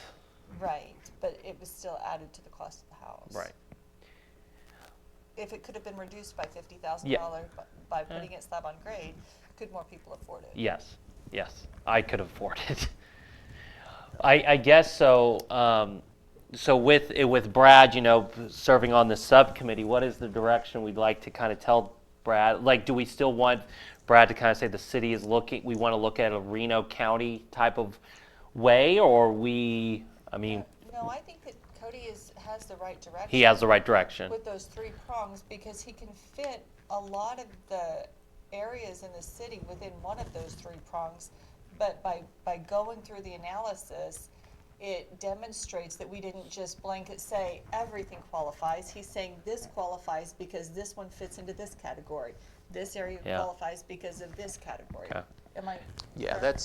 that's, I spoke, the Reno County one, I think, you know, they helped offset some of that initial apparent risk by doing that, including the whole county, by then in kind of that second part, putting a lot of other criteria in there. But again, I think the risk with that one still is if you just look at it initially and they're saying the whole county is included, it doesn't really look like they did the work to determine, okay, what areas would fit into which prongs and things like that. I think that they're still they have some exposure there, to where if we just upfront our map shows the zone, shows why we think they fit within there. I think that really helps to protect us, and it helps keep it broad so that we can still use the program and stay competitive with neighboring communities.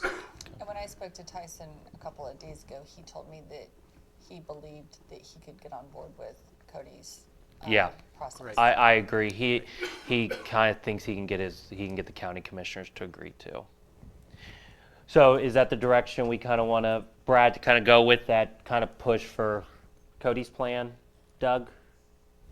Jeanette? Okay. All right. Well then, Brad, I guess you have a kind of the way of what the commissioners kind of want to do, I guess. So, all right. With that, let's take a 5-minute, Gina? 10? All right. Take a 10-minute break, and then we'll come back on business 5, discussion of interest levels of mayor and vice mayor. So. I'm pausing the recording. Okay. Yeah.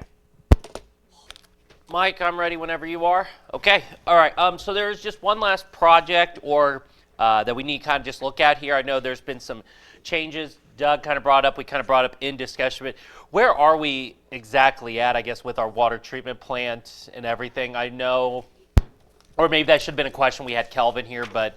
No, it's okay. We have, so when Russ was still here, we were prospecting different potential areas of land that the water treatment plant might fit as far as between the water towers or where there was enough land mass, or the potential if the biofiltration, if the activated carbon biofiltration system didn't work out, that we would still need to be able to have an area close by where we could put a brine pond if the only possibility was an ion exchange plant. So all that to say, there's a number of factors, including the financial implications. We had looked at one particular piece of property in the northwest part of town where it would have required the relocation of a family and the purchase of another, home for that family. Right now, we are in conversations and negotiations with a landowner that is within the city limits with no structures on it, so it would not require the relocation of anybody. And the landowner is willing to sell. We're in the process of having it appraised. We had it appraised under that special federal grant requirement. What do they call it? The Yellow Book method. And when the appraisal came back and went to review, the review was it didn't quite follow all of the Yellow Book requirements. So now it's gone back to the appraiser to be reappraised according to this method. Anyway, I anticipate bringing that piece of property to the commission in January for consideration. We have received more than $300,000 this year from the class action lawsuit against 3M and DuPont. And that money we want to use towards the water treatment plant. So I'm not concerned that we won't have funds to draw from. It's just, making sure that we've followed all the processes to purchase the land in a way that we can later acquire grants and loans. Would that piece of property have any impact on current residents' I don't think property so. values? No. Does this land, I guess, that we're looking at, will it decide on, or are we still looking at possibly that carbon exchange, or is it, okay, I didn't know where we were kind of even at with that after going to Shelbyville, gosh, was it last year or 2 years ago? Taylorville. Yeah, we went to Taylorville in 24, a year ago. Okay. And I don't believe that if we purchase that property and we put the water treatment plant in that proposed property that we're looking at right now, I don't believe that it will have any sort of a detrimental effect on the surrounding properties. Do you? No, because the building won't be built as an industrial structure. It'll be built like the Taylorville Yeah. was. So, I mean, building and landscaping will probably actually bring the value up. I think so too. Is it in a? We're not going to tell you yet. I know. Is it? I'm assuming is it in a floodplain or is it? Okay. Okay. Well, does that kind of help you out there, Molly? Okay. So perfect. All right. Well, thank you. So in other words, we have a piece of property that Mike Younger from EBH has signed off on. Would be a good piece of property. Okay. Russ is the one that initially brought it to our attention, and then Jeff and I have continued to have discussions. The landowner is on board. The landowner is motivated to sell. So there's no adverse effects that I can see. So are the engineers working on anything currently? Yeah, they're working on the construction of well 17. Okay. And well 17 is the first phase of the water treatment plant, actually. And that's out by the college? Correct. Yeah, by this. Solar farm. Yeah. And so what's the estimated completion of that, the date? Is it Roughly. 26 or is it 27? I think it's mid-spring 27. Ballpark. Year and a half ballpark? Yes, I think so. I could look it up. No, that's, I More just, accurate, but I believe it's a year after it starts construction. They have to lay water main, they have to build the well house. There's a backup generator. It really is the first phase of the whole water treatment plant idea. Okay. Perfect. All right. Thank you. All right. I guess we'll move on now to business 5, discussion of interest levels for mayor and vice mayor. as I've said before, if any of you guys are interested as mayor, I will be more than happy to kind of step aside. But if nobody wants it, I'll be more than happy to serve another year as mayor. So, does anyone want this? Anyone? No? Monty? Not particularly. The public appearance part of it is a deterrent to me. Well, I'm like you, you know, I'd be glad to, but I don't have to, so. Okay. Brad, any? The new guy. Does this new guy want to be? Hey, we asked Monty last You year. wouldn't want it. Having been a year into it, you wouldn't want it. Okay, well, Doug. I've been there, done that. Would if I had to. I'm content to be vice mayor, but if somebody else wants to, that's okay too. Okay, I guess I'll be more than happy to be mayor for another year. So, all right, I guess vice mayor. And that official nomination will, Yeah, you know, take place. will take place in If January. you want to, do it. You want to be vice mayor, Monty? That would be all right. Okay. I would be willing. Okay. All right. And Jeanette, do you want to be vice mayor? Or? I would be willing, but, you know, I'm not gonna fight for it, but I'd be willing to do it. Okay. I don't care. We haven't had a woman doing anything except Gina for a I will say that no matter if you're mayor or vice mayor or whatever, I do believe that the same amount of information should be available to all the commissioners, not just the mayor or the vice mayor. And I will say, as my time as being mayor, I have. And I know that's hard to do sometimes, it- but I really think it is important that, and how you share it is difficult, I Yeah, know, with with the core, open meeting. yeah. But I mean, I will say, like, as mayor, I've always been in communication with Doug constantly. So if anyone is vice mayor, I will always keep you in the loop. And again, as commissioners, we should always be in the loop. But as I said, Right. I've always kept Doug in the loop, and just like I've kept all you guys in the loop on things. So without breaking any violations. It is a challenge. I mean, like at the bank, I'm in the inner circle. Yes. And I start to think it's been talked about so much that surely everybody else knows what's going on, and they don't. And I think, honestly, I think that happens here. You know, if you're in the agenda review, you know a lot more than what you do otherwise. I concur. Right. So But that's one of the reasons why we have agenda review, is to make sure that two commissioners. going into the meeting, and that we're not violating COMA, and it's a rotating basis, so there's always, you know, not just the mayor, but one other commissioner Yeah. in the room having the same information given to them. I don't know how you would do that. You can't have an agenda review every commission meeting with all four commissioners I agree. separately. how can you do that, Cody, I do. practically? I do have one suggestion that maybe would help alleviate some of that. As soon as the agenda is approved from the review, I could send the agenda to the commissioners blind copied, so it's not an open email, if you will. And then if the commissioners see the business items initially, then they can start asking questions like, hey, what exactly is this? Maybe to Kyle or you. And I'm absolutely fine with that, but usually the agenda goes out the next morning after the agenda review Yeah. as well. Yeah, but I put it on the website as soon as I get the okay. Yeah. But that doesn't necessarily mean that the commissioners are alerted that it's been shared. No, that's absolutely fine. So, It's, for me, it's not so much what's on the agenda, it's the off-the-record discussion that happens then that doesn't happen in the meeting. Just to, So should we, you know, I'm open to having a weekly meeting, or, you know, if you think that that would be beneficial to have one-on-one meetings, or to have two of the commissioners that were not in the agenda review, you know, in a separate meeting. I would say honestly, part of it, like in my situation, is on me. I don't stop by and just have a conversation periodically. And so, to me, that's the only way to get around that. Yeah. And I haven't done that. So, if I do that, that's why I'm doing it.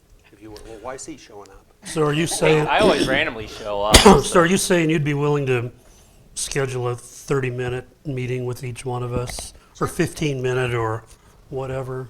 Of course, yeah, And, you know, like what Monty and Kyle are saying, Kyle often just drops by when he gets out of school, you know, to get any updates, you know, that are going on, or to bring something to my attention that I might not have been aware of.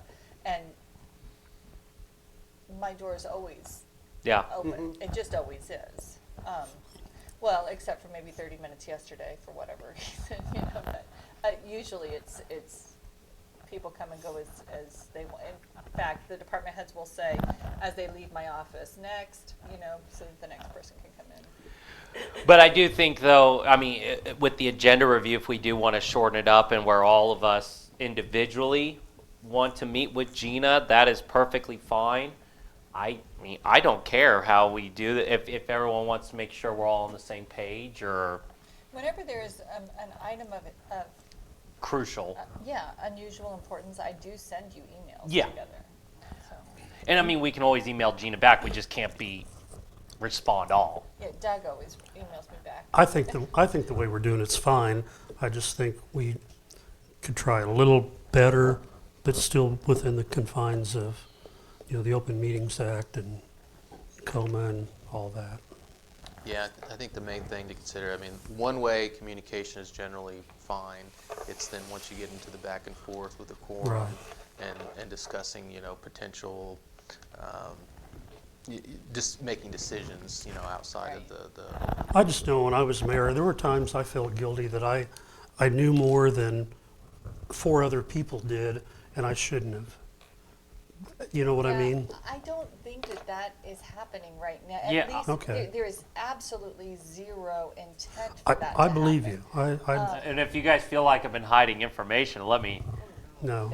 No, but truly, I think that what the information, I can't think of specific information that's ever been shared in the agenda review that isn't open or just to the other commissioners or discussed at the next commission meeting. And Monty, if I'm not thinking of something.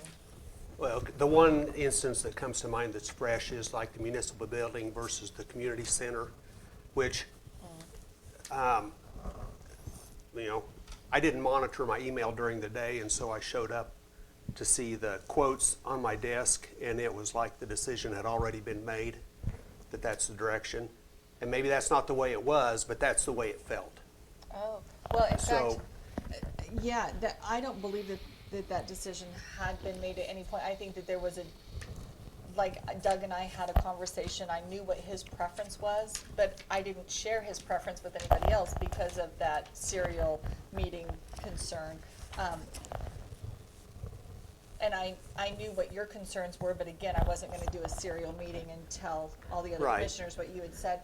But just to make sure that we were, to make sure that all communication was clear, I put it again on today's agenda so that it could be discussed amongst all of you with everybody in the room. Again, because I felt like Monday's meeting was so exhausting that by the time we got to that discussion, my brain was not completely as engaged as it would have been fresh. So I'm just trying to circle around on that There's again. still the distraction from the neighborhood revitalization Correct. running in the background. Yeah, I was the same way. Yes, yeah. Which was an important topic, but that happens, you know. And so I had a little bit of a conversation with Joe the next day about what his thoughts were, and then I made the decision to put it back on the agenda so that in case you guys wanted to have any further discussion on it, you know, to make sure that that was fully considered, you know, in a responsible way. I thought that that was the best thing to do. Good. Okay. So, I guess did we figure? I mean, for Mary, did we figure out for vice mayor? Or, okay. It sounds to me like you have two willing. Yeah. people Do to you, Jeanette? You're willing to serve as well. Yep. So. Oh. I at least don't want us to have the, what's the word, Gina, the blunder from. that there was some discomfort. Yes. At the Yes. first meeting of last year. Yes, I with just don't- deciding on a vice mayor. Yes. I just don't want to have that discomfort again, and especially now it's recorded. It's part of public discourse. Yeah, it is. So I guess, But I think that you have very friendly people around you that are Yeah. willing to serve and willing not to serve, so. yeah. You'd like to? Okay. Okay, Okay. that's all right. So, okay. Well then, Jeanette. Okay. Thank you. You're welcome. So, okay. All right. List of low priority unresolved issues among all departments? Any low priority unresolved issues? I think that was on the agenda for last year, and so we just pulled it over to this year. I did not have anything specific in mind for this year. I just wanted to leave it open for you guys to, like, this is our meeting where, once a year, where we're able to kind of brainstorm more than Right. the other You, you know, Gina, I will say with the new department heads we have, like with Justin and with, you know, Joe and everything, I don't really have any concerns among the departments. I feel as though they're really moving smoothly. I feel like we're in a great direction in everything. You know, I mean, Jeff, he's really stepped up to the plate since Russ is retired. I mean, so. He's all right. Okay, fine. He's all right. He's all right. He's all right. But I think the departments are really moving in a great direction, and I really don't see any issues among them. Now, again, I'm only one of 5 up here, not unless you guys think there are issues in the departments that we need to resolve, but I don't see anything. I don't know, man. Yeah. I think from this level, I've never seen it better. Yeah, I mean, I will say the relationship even amongst the department heads and our city manager, it's quite improved as well. You guys are laughing. You're working together. You're not, mad at each other. And if you guys are having disagreements, you don't take it out on each other. Yeah, I don't. Or blink twice. Blink twice. No, I do think that we have very good relationships with each other. And as much as Mr. Shanline is ribbing me right now, I think that he and I have a good communication level. So. And, like I said, we talk about the streets twice a week. Yeah. We talked about the water analysis issue, and I'm really, really thankful for the department heads and the supervisors that we have, because we do work together well, and there's a number of times where you can walk into an office and you can read the other person, you're like, oh, is now not a good time, or hey, is everything okay? Hey, can I help you with something? And those are the conversations that we have. And that's good. That's what we should have. And I definitely see that, especially like at our Christmas party, how much fun everyone was having and talking and joking and everything else. So I don't think we really need to have that on even for next year. Low priority unresolved issues. I think that the communication has improved so much between everybody. Yeah. It just seems like it's easy and constant. And Yeah. I think that's great. So awesome. Well, good job, everyone. So, all right, I guess now discussion of upcoming calendar changes. Is there really much? Hey, Mike, are we going to all have an interactive Outlook calendar pretty soon? Hopefully. I mean, right now, Okay. we're still waiting on Microsoft, so as soon as they get the cloud stuff figured out, then we can start the migration. Okay. All right. Well. So the intention is for us to have a shared calendar among everybody so that you can See what's going on. Right, that not everything has to be public, but there's certain things that it's helpful if they're shared among everybody's calendars. And so right now, it has nothing to do with our office's efficiencies or abilities. It's with Microsoft that is the hiccup. But part of that is because, Mike, could you please explain the IT terms for what we had to do with we had to change our Microsoft from one thing to another thing? So basically, in order to use Microsoft on the cloud, you can't use an on-site Exchange server. It's not supported, so we had to go to Microsoft Online, basically. It's not like a full 365 package, but it's an email online. And we're working on doing a hybrid configuration between our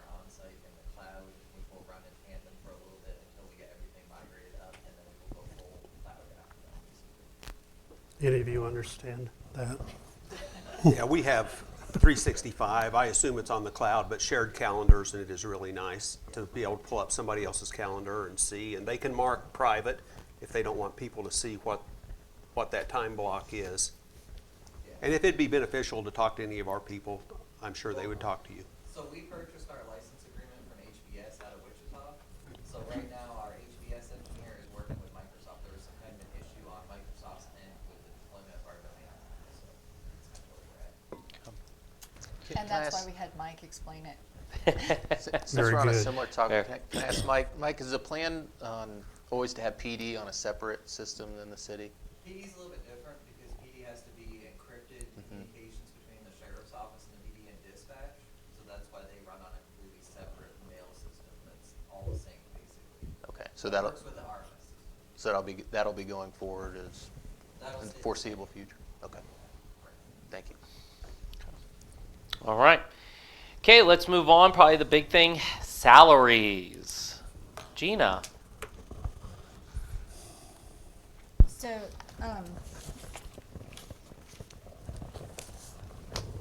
There has been some misperception, perhaps misinformation. You know, the department heads and utilities and the employment in a municipality it's difficult, I think, for some people to know what the industry standards are. We've talked to you before about how law enforcement officers, we wanted to make sure that our law enforcement officers were paid competitively so that they wouldn't go to another jurisdiction, because like Medicine Lodge last year was offering their officers base rate, hiring entry level at $25 an hour. We wanted to match that. So one of the things that we've started doing the last couple of years is doing salary surveys among all the different jurisdictions. Well, not all of them, but similarly sized Kansas cities and municipalities, so that you could see what counterparts are being paid in different cities.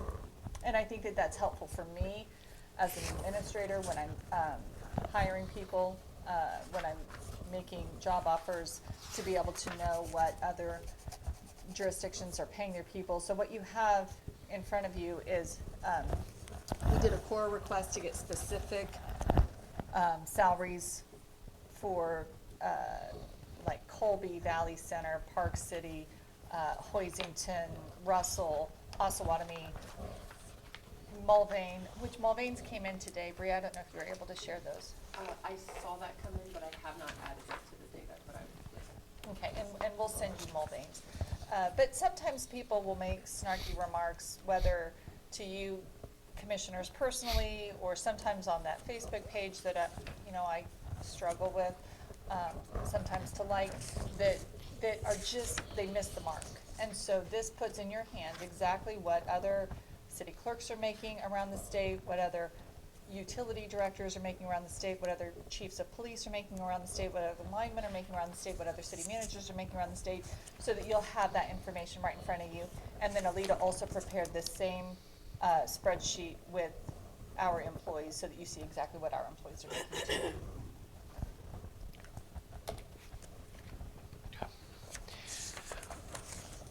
Well, I do think, as I said, I kind of looked a little bit at this already. You know, I do think we're, with our size and everything, I feel like we're on track. I mean, with our salaries across the board, on city manager, public utilities, whatever that is. Yeah, some of them, so I liked it that Bree put it into a graph form. Yes. So that you can see some jurisdictions, like Newton has a city clerk that's the highest paid in the state. That is kind of surprising, but that's a clear outlier. It looks like a Christmas tree on the graph. Yes, it does. she's been there for a long time and she's excellent. But 1991. so some of the areas on ours that may differ right now, so we did hire 4 department heads this year. I wanted to hire them at areas where there was room for growth and room for merit raises.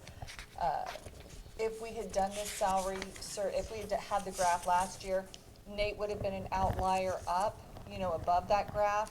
Joe's a little bit below that graph, but, you know, that with, you know, with merit raises, his will quickly, you know, formulate onto that graph.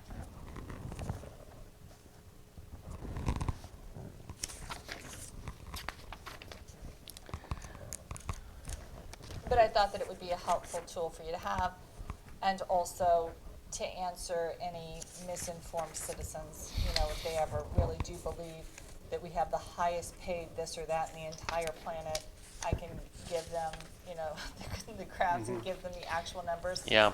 And say, actually, they're probably below average. Yeah, I mean, I like the graph, I really do. And I have that as a working document, so if we change anything, we can. And with what you're saying, Regina, is experience. Somebody that's, okay, a first-year public works director is different than somebody that's been doing it for 10 years. That's right. So, That's right. So there is one particular citizen who constantly talks about the salary of one of our department heads. And it's almost like, I mean, just constantly thump, thump, thump. This department head has worked for the city of Pratt for 30 years. This department head was responding to the Greensburg tornado. This department head is absolutely transforming his department. And I can't replace his experience, you know? And he's not the highest paid in the state, but he's really, really valuable. So that thump, thump, thump, you know, this is a response to that in some ways. No, I concur. I concur with you, Gina, on everything. So I guess when looking at this, with the COLA, what are you thinking about with COLA and merit raises? I think did we agree to 4% and all that, or did we really? I can't remember. I'm sorry. So to say agree, I want us to be careful with language, because whenever you have a year of, you know, an administrator wants to have the ability to reward from a merit standpoint, high performers. And when we say, well, we agreed to 4% across the board, and you guys approve of say, a 2%, then other employees think that they are entitled to another 2% increase. And that poses challenges for me as an administrator, because some people their work product is not worthy of a 2% increase above their COLA. Right. There are other employees whose work product merits a 6% or a 7% increase above their COLA. So, so I just would like to be careful with the language, and whatever you guys approve, the difference in abilities, the commissioners have the authority to approve a cost of living allowance, which has to be uniform. Right. And then the city administrator or the city manager is allowed to give merit raises. Okay. And so you guys have that determination. We provided in the budget an allowance for 4% across the board. So if you guys approve a 2% among the employees, that means that as a cost of living, each of the employees would receive a 2% increase in their wages, and then I would have the authority with the remaining dollars to give merit raises to employees based on their work product. I will say, just to kind of give us an idea, COLA, according, and again, I know it's the federal government, but I think they said COLA is going to increase by 2.8% for 2026. But again, if we say 2%, that's fine. I was just trying to give us. Whatever you guys do, Yeah. you know, is I would ask that you leave me at least 1% to give us Right. as a merit raise to people. Right. But if you do 2.8 or 2.5 or 3, that's fine. I would ask that you reserve at least a 1% of what was budgeted for, so that I can provide Merit. work-based merit raises. So, as I said, I don't care. Well, I was just giving us the info so you guys know what COLA was going to go at as a national average. So, what's our thoughts on the salary with COLA anyway? Do we want to just do 2% and then give Gina the rest on merit? that's what I would think. Okay. Doug? I'm okay with that. Kind of like 2.5 and then 1.5. Okay. Closer to the federal. Try to get close to A federal little level. closer, Okay. but I'm okay with either. Me too. You want to do, I like, yes, I think that now what Doug said, but what so 2%, and then give Gina the direction of the rest? Brad, if you had a choice, would you, I'm more with Doug, a little closer to the federal. a little closer to the federal? And The I'm fine reason- with that. Okay. The reason I like two is that it gives more discretion for merit-based. Is the reason, that, the total dollars spent is gonna be Right. the same either way, Right. as I see it. It's just whether you allocate it more based on merit than just on a flat across the board. Right. I do understand where you're coming from with that, Monty. I do.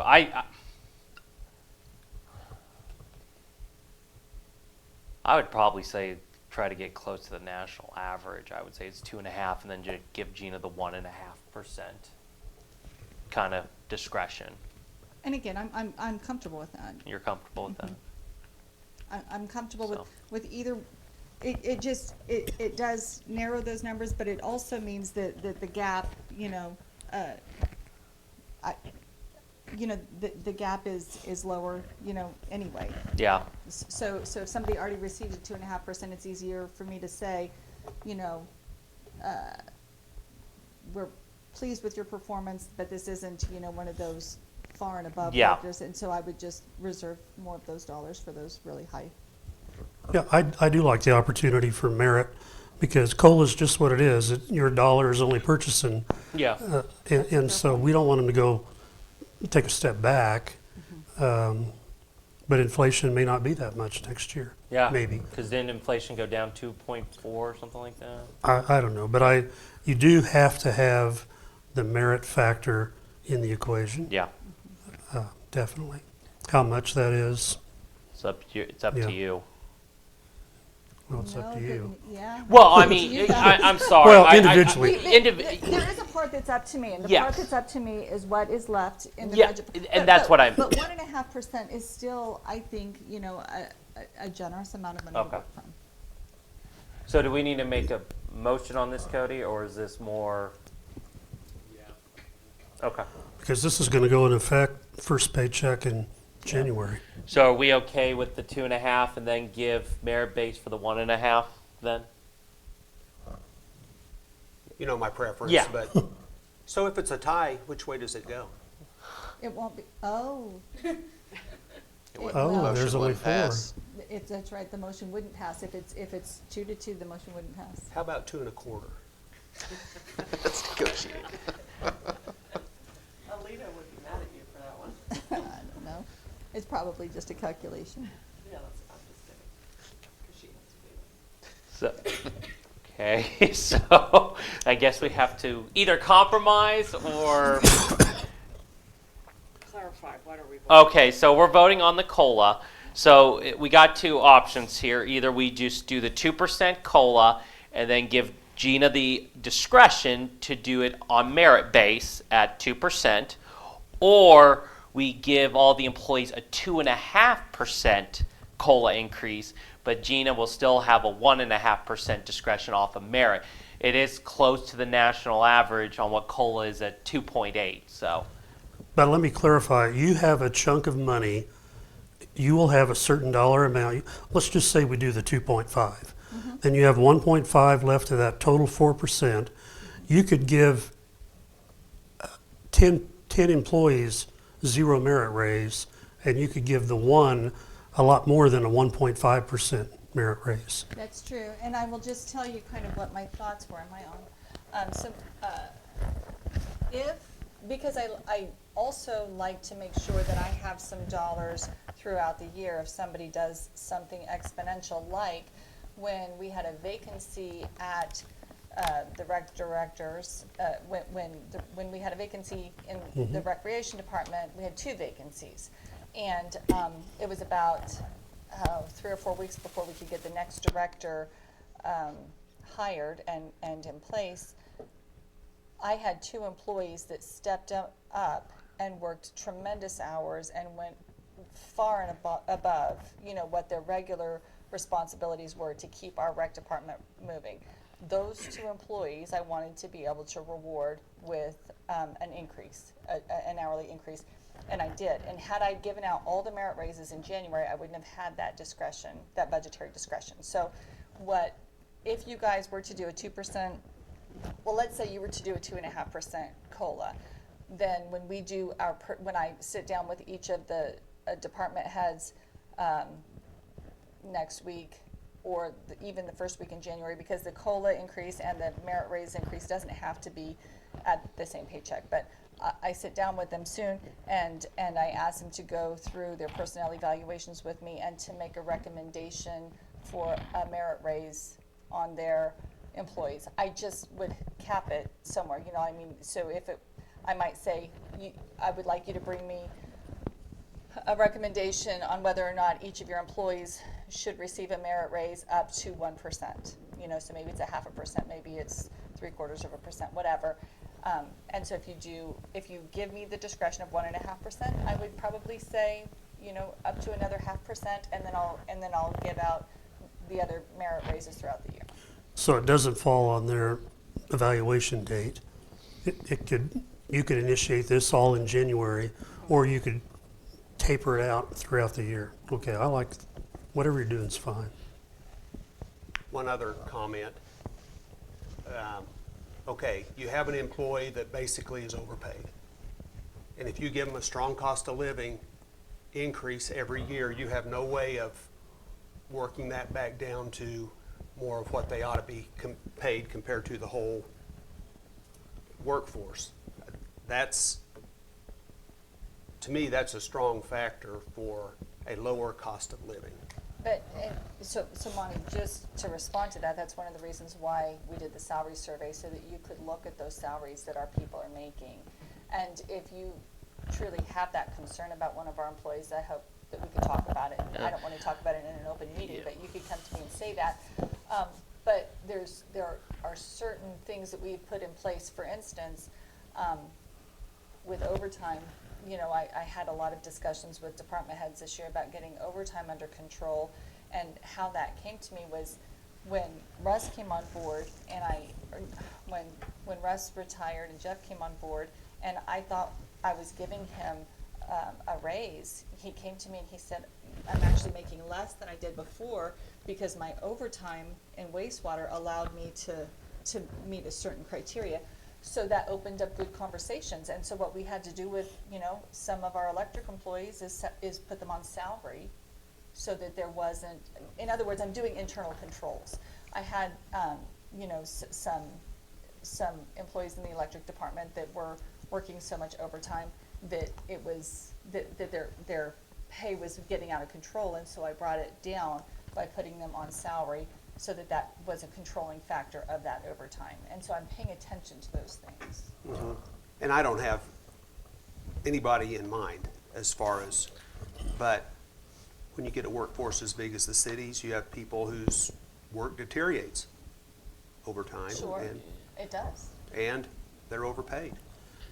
So I sympathize with him, and one workaround is longevity bonus instead of in lieu of raise, because you got to cap somebody eventually. I mean, you can't have like the housekeeper making, after 30 years, making as much as the CEO because of time. So how do you cap that? How do you do that with a longevity bonus and you don't give them a raise? Or how do you do that? well, in this situation, if there is nobody in that situation, you give everybody at least a 0.5% merit raise. You know, so you get 2% cost of living, the 2.5, you give them everybody a half, and you're right back at 2.5% raise. Plus, you patted them on the back in the process. Either way,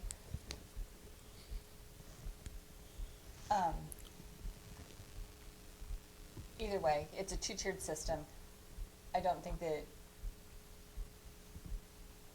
everybody does deserve a certain cost of living adjustment what that percentage is really up to you guys. And I will handle the merit side.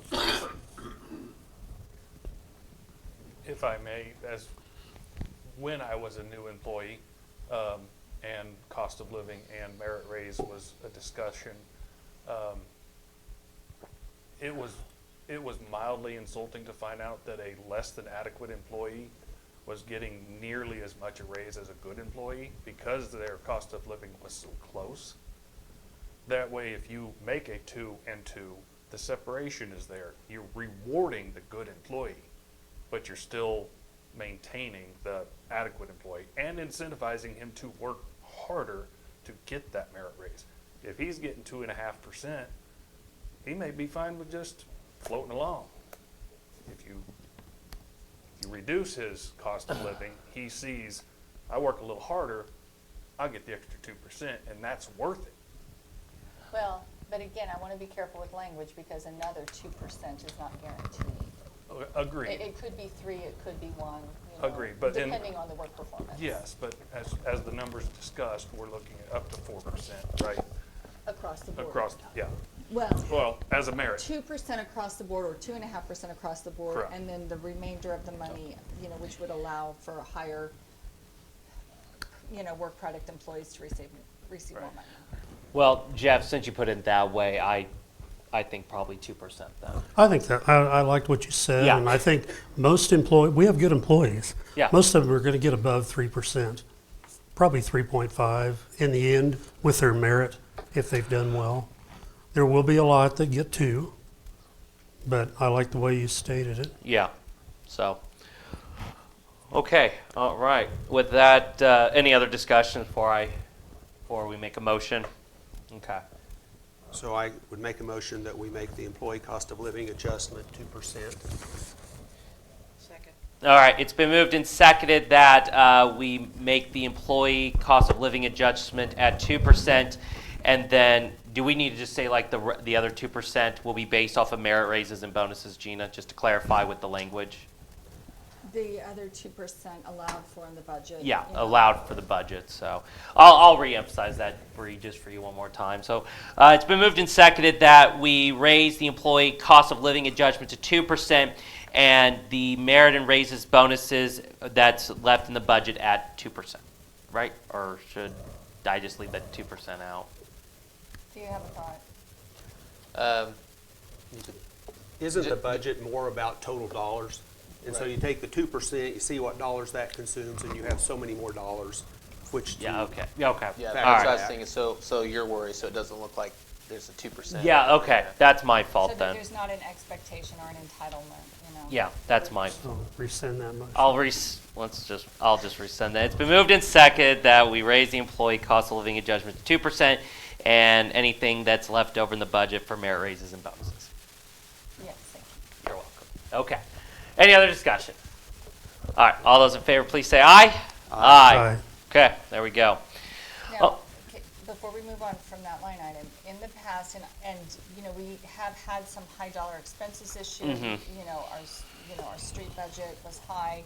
We spent a lot of money in our water department that was necessary.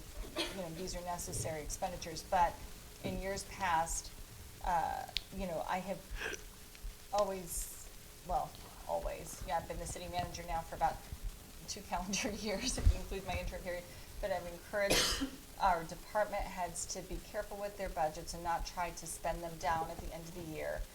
In the event that there is money left over that was not spent as part of the budget, that a percentage of that, maybe 5% of that, of the remaining dollars could be used as a bonus. I think that if you guys are, you were in agreement with that the last couple of years, I think last year we gave a $500 bonus to the employees.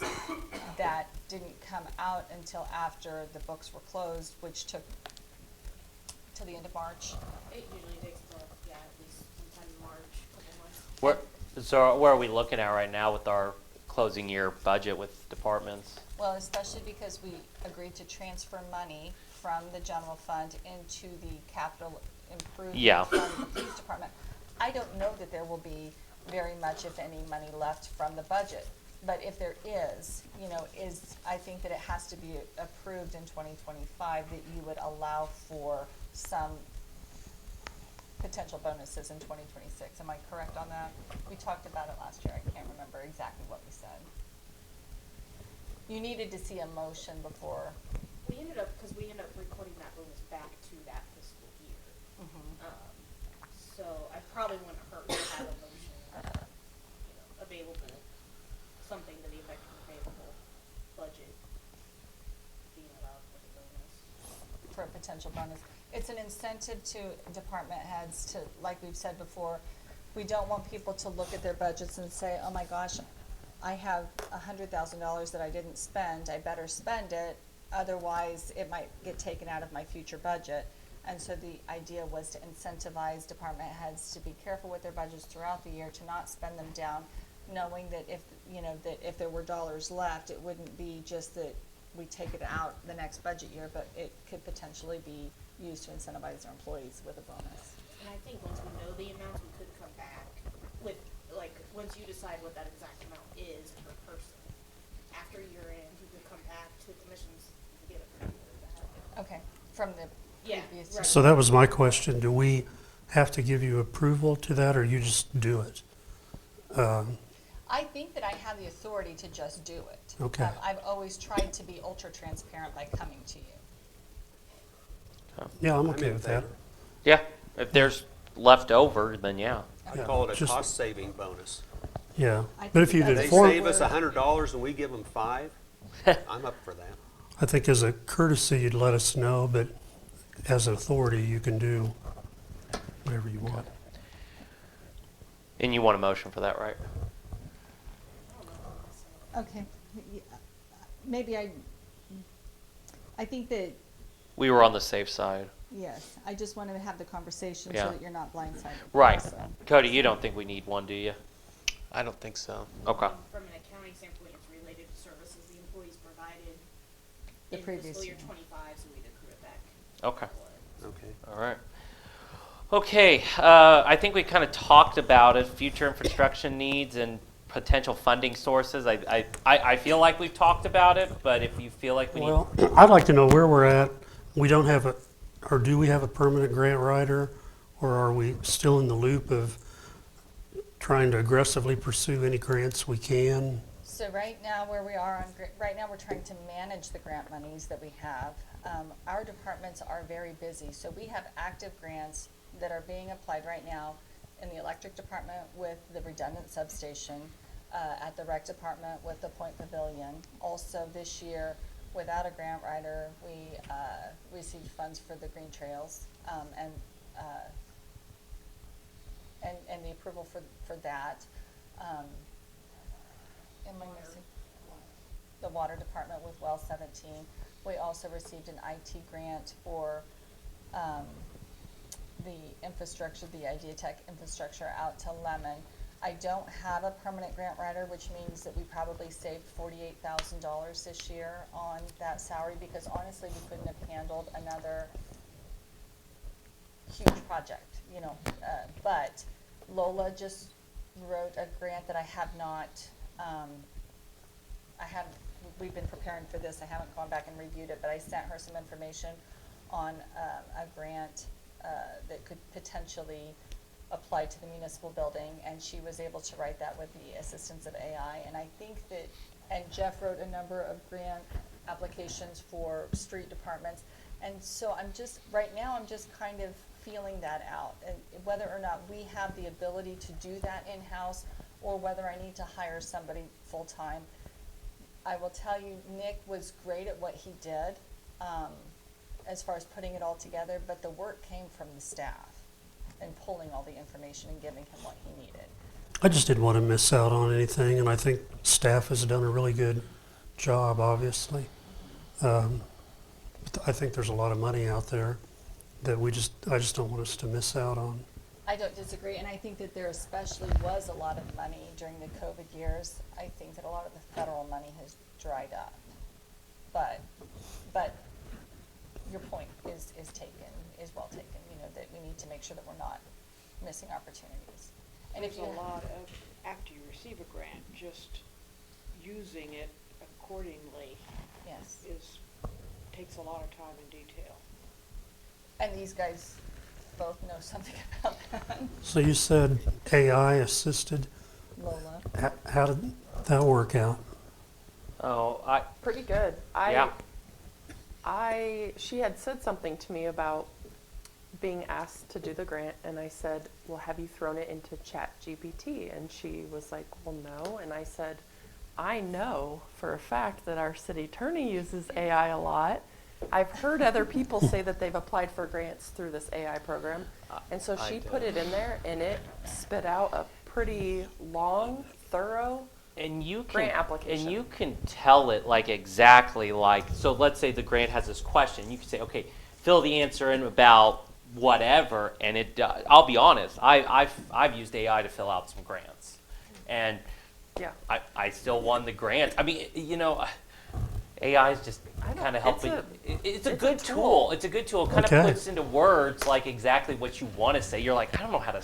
I know what I want to say, but I don't know what I want to say. So the only thing I'd add on that is ChatGPT is an more open system. So I would not recommend putting any like confidential information into that. Yeah, of course. I primarily use, I have Office 365 government cloud account through my firm, so it's more restricted and it's CJS compliant and all that, which is the criminal justice stuff. So I would just put that out as a caveat. Yeah. But otherwise, yeah, it's great. So. Yeah, sorry. But yeah, we're using it for our online marketing type stuff, like all the materials that we've been putting out lately, and none of it has been confidential information. So it's been an easy tool to use, and it makes things look very professional, well-spoken, concise if you want it to be. And it does it nice. Just like that. It's immediate, and you can throw in, you know, your parameters, what you're applying for. You could give it minimal information, and sometimes it'll give you a thorough review. It's crazy. Yeah. It's crazy. It's free. Yeah. It's free. And everybody's using it. We're talking about it on a consistent basis in all of our government training. Yeah. I mean, we talk about it in school. Teachers now use AI a little bit more to create lesson plans. I mean, save me some time, right? So, okay. Is there any other things we need to talk about with future infrastructure needs besides grants? I mean, like I said, we talked about water, the streets. I think we talked a little bit about electrical. We have our big thing happening in March, I believe. So, isn't that when the generators are coming? Is March? No, they're coming in June or July. Okay, June or July. So one more infrastructure thing is parks. Danny and I drove around a little bit Wednesday or Thursday this week, and he does have plans to replace the docks at Lemon Park. There's a dock in the pond at the Green Trails, but also there's a ramp that goes up to that little trailer where the bathrooms are at Green Trails, and so those are part of his plans for the next year. I will say the Boy Scout cabin looked great this last year, so okay. Any other things on that? Okay. Probably the big thing is, I know we kind of talked a little bit about it on Monday, but the community center, municipal building, and city hall options for our police department. Gina, I know you brought a little bit about it, and I think we were just all tired, and it was a long day on Monday, so. Well, and I know that it has been talked about a lot. The community center has been talked about a lot. A few weeks ago, Monty did reach out, and I think he had a fair point. And Monty, I'm not going to be able to say it better than you, and I know that you tried to say it on Monday night, but maybe again, what your thoughts are regarding if we're going to spend more than $900,000 on a facility. We had some concerns about. It was just, we have a building right now that works well as it is. If we're going to spend that much money, and one of the long-term goals, it would seem, would be to make the municipal building used more. To me, it's expensive to have it just sit there in its current form with the minimal use that it gets. That maybe we ought to put that money toward getting the municipal building updated you know, which would be second floor. At that time, the thought was second floor remodel. The HVAC is inadequate as it is. There's cold, unacceptable amounts of cold within the building in the winter. And I'm all right with what we did. It just thought it needed to be explored and considered. But Monty, I do kind of agree, kind of looking at, is this, you know, not that I know our police department still needs to, you know, get out of the LEC. I think we all can agree with that. You know, but is this, I do agree, and more I thought about, is this a good area or is this a suffice area for our police department to be? Can they do, you know, their investigation, put their evidence locker here? I mean, all those. Would everybody try to turn off the microphone and see if You want to turn off the microphone?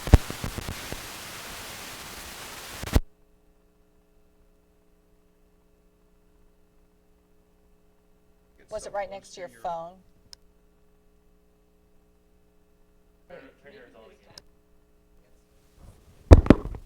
Hey, Monty, turn yours on. Really loud. Okay. I'm on. Oh, you're on. I'm on. I just turned on. You're not on, Jeanette. I'm off now. I think it's low now. He Well, didn't turn his off, right? You Yeah, did? I did. Oh, you did? Darn. Maybe just a reboot was what it needed. I don't hear it now. Doug just turned his off. But now I'm on. Oh, you're on now? Yeah. There's feedback now. You can hardly hear it, but it's there. It'll build as it starts to hear itself, it'll build. Okay. So Uh, I will tell you that just in thinking about how much work is going to be done at the community center, and honestly, some of the public outcry about how much money was spent on the public safety building, right. whether or not, one of my concerns is that most of the department heads that I talk to, including Jamie, including Jeff, have said that they would like to see one day City Hall return to the municipal building. The municipal building at one time operated as City Hall. What would we do with this building if we did that? And this building doesn't need to be remodeled. This building is really in good shape. The electric is upgraded. It houses the, you know, our server already.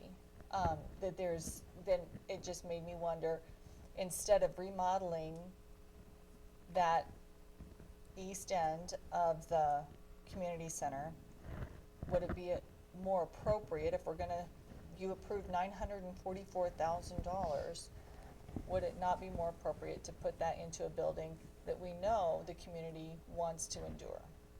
And then move City Hall to the municipal building and turn this building into the police department. The parking lot across the street is owned by the city, and there's more than enough room there for the law enforcement vehicles. So we own this building, like, so is there somebody, so how do we work with the people next door? Do they own that half, or do they rent from someone? I'm just kind of curious, how does the, I believe they own that as well. so we own this half and they own that half. Okay, I was always curious who actually, You know, because they did that remodel Yeah, they- of the exterior and we didn't get a bill for it or No. approve it. That's correct. No, and she had come over and had several discussions with several department heads, and I'm confident that she owns that building. okay, and And we, she performed the remodel. okay, and then we own this, okay. Why didn't we think of this sooner? Well, I don't know why. I think but that's kind of I think we need to talk about that. I think we do. Because, now, can we rescind what we did the other night? Did we sign a contract with No. Chase to do that? We didn't sign a contract with Chase, but I wanted to have the discussion. I want to make sure that we are being the best stewards that we can be with our dollars. And so before we do sign a contract and before we do have him begin work, I just want us to make sure that we have explored all the options and had all the conversations. So how, timeline-wise, how soon could we vacate this building for the PD? and move to the municipal building. Well, could we, I mean, this is just an idea, you know, I guess, could we remodel parts of the municipal that we need, like the bottom floor? Because I'm assuming when Chase did the whole, like, okay, it's going to cost, what, $2 million, like, to remodel, right, the municipal? Well, what was he looking at? Like, was it the old PD, like, all the way upstairs? Like, what were we exactly Well, looking? he included an elevator in that cost. Brad, did you have something to say? Yeah, the only thing, if you remember, Joe on Monday had said that when when they move up there to the, not the senior center, that he was gonna lose his Sally Port. Well, back here, there's actually a garage door that was put in place when we made this a break room back here. So there's a garage door already framed up back there that Joe, if you make this the police department, he's got his Sally Port back here. Okay. Well, I like the idea of, I hadn't thought about the parking lot Yeah, across because, the street. And you really wouldn't have to change hardly any offices here, would you? No, we'd have to add some reinforcement, and Mike would know more about what we would have to do. We'd have to add some cooling and we'd have to add security and stuff in the building for sure to get it up to code or whatever. What about a tower? We need a tower or anything? The tower is just at the sheriff's office there and it's for dispatch, so it's not required for the Yeah. department. Okay. When you're talking about cooling, you're talking about just an area for computers, Yeah, not for the rooms. server room, you would need some kind of cooling, so a mini split or something just to cool that room. Yeah. And all this would go away. Yeah. It would go to, Well, it could go away, it could go away, or this could be a training room for the police department, so we're or municipal municipal court. court. Would this suffice for municipal court? Joe Have you said, been to the municipal court? This is three times the size. Yeah. Joe specifically said that this would be the perfect building. He specifically said that on Monday or Tuesday when we were talking to him. so I guess the biggest question is how much do we need to get remodeled at the municipal, and whatever we need to get here, would that still be the same price? Well, you So is know, there enough room at the municipal building for I'm looking at where the I'm just looking at the first floor. Where the detectives are, where, you used to have your old office. And then the meeting room. There's really a lot of floor space there.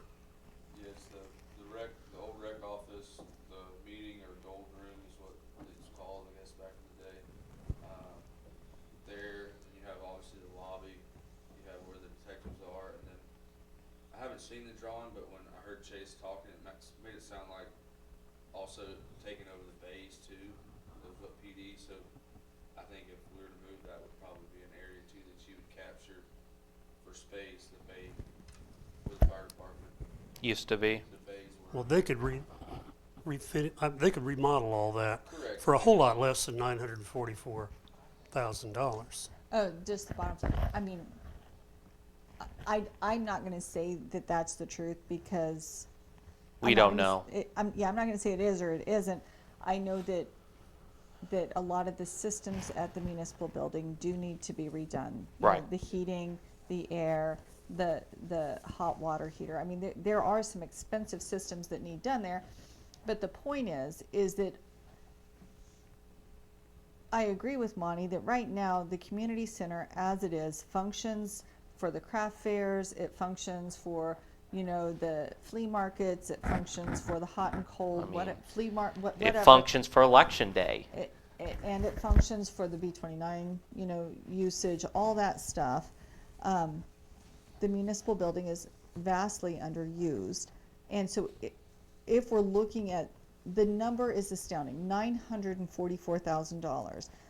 Chase thinks that the municipal building is gonna require $2 million of repair and updating. I think that all the feedback that I get is that the community wants to see the municipal building renovated. They want to see the municipal building used again. If we put $944,000 in the community center, it's just money gone. if we put $944,000 in the municipal building and then continue to improve it, I think that we have addressed, even if we put $2 million in the municipal building, then I don't see us getting rid of the municipal building, so at least we're investing in it, instead of diverting it down the street, Yeah. diverting $900,000 down the street, and then we would still have this building and that building. So I guess my question is, I guess what we need to do is bring Chase here. I mean, we don't have to redo the drawings, do we? I mean, does Joe have an idea? If we would say, okay, Joe, give us an idea of what you need done in this, do you think he could do basic drawings of that? I mean, You have a thought? Yes, he said that the biggest concern would be a walkway from the lobby to this facility, and they would not want to utilize this hallway for Okay. municipal court. He would want this to be a municipal court, and he would need a direct, so basically you would remove this office and reconfigure the front desk slightly, okay. and then people could be brought in straight to the municipal court and bypass All the these offices. So that was his one thing So- that he said would have to be reconfigured. So that doesn't seem like that's, again, but I'm not a construction guy, so. Right, and, that's his initial assumption. Somebody else in construction might have a difference of opinion. Well, I'm really proud of us for thinking, not just because we made a decision Monday night, Doesn't mean. that was a catalyst for us thinking bigger picture. Maybe there's another plan. We can change directions. That's good. Yeah. I'm all in favor of that. I'm with Bonnie on Monday. We're put $940,000 into a building that's not worth $940,000. And then everyone could be happy with if we decide to say, okay, community building, we're leaving that alone now. I think everyone would be happy with that. But I think if we're going to use that $950,000 instead to say, okay, whatever we need to do, we use that here, and then whatever is left over, we'll do it for the municipal. Even though that's what our goal is, has always been upgrading the municipal, bring it back to its heyday. I think everyone could see the value of putting money there. People like the municipal. I mean, I don't know. It's historic. It's historic. I mean, the WPA built it. I mean, and again, we're revitalizing it, especially with Tiffany, and I mean, and everything, all the events we're using there now, and people are loving it. I mean, I think when we had the Mardi Gras thing, everyone loved it there.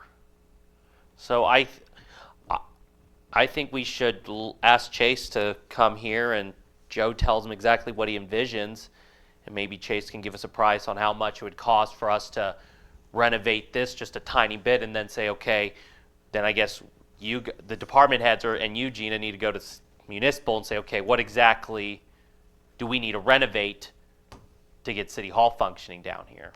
So my concern is that for the police department, they were going to have to use some of the second floor to get enough square footage. And so I don't know if the first floor, it would be cheaper if we just touched the first Yeah, floor. I agree. I don't know that that's going to be enough square footage. Should be, shouldn't it? I don't know. think it will be. For City Hall? For City Hall, I don't think it will be. Yeah. So how did they function when it was at the municipal? How did they It used to function? be there. It used to be there. So how did they function years ago then, being there?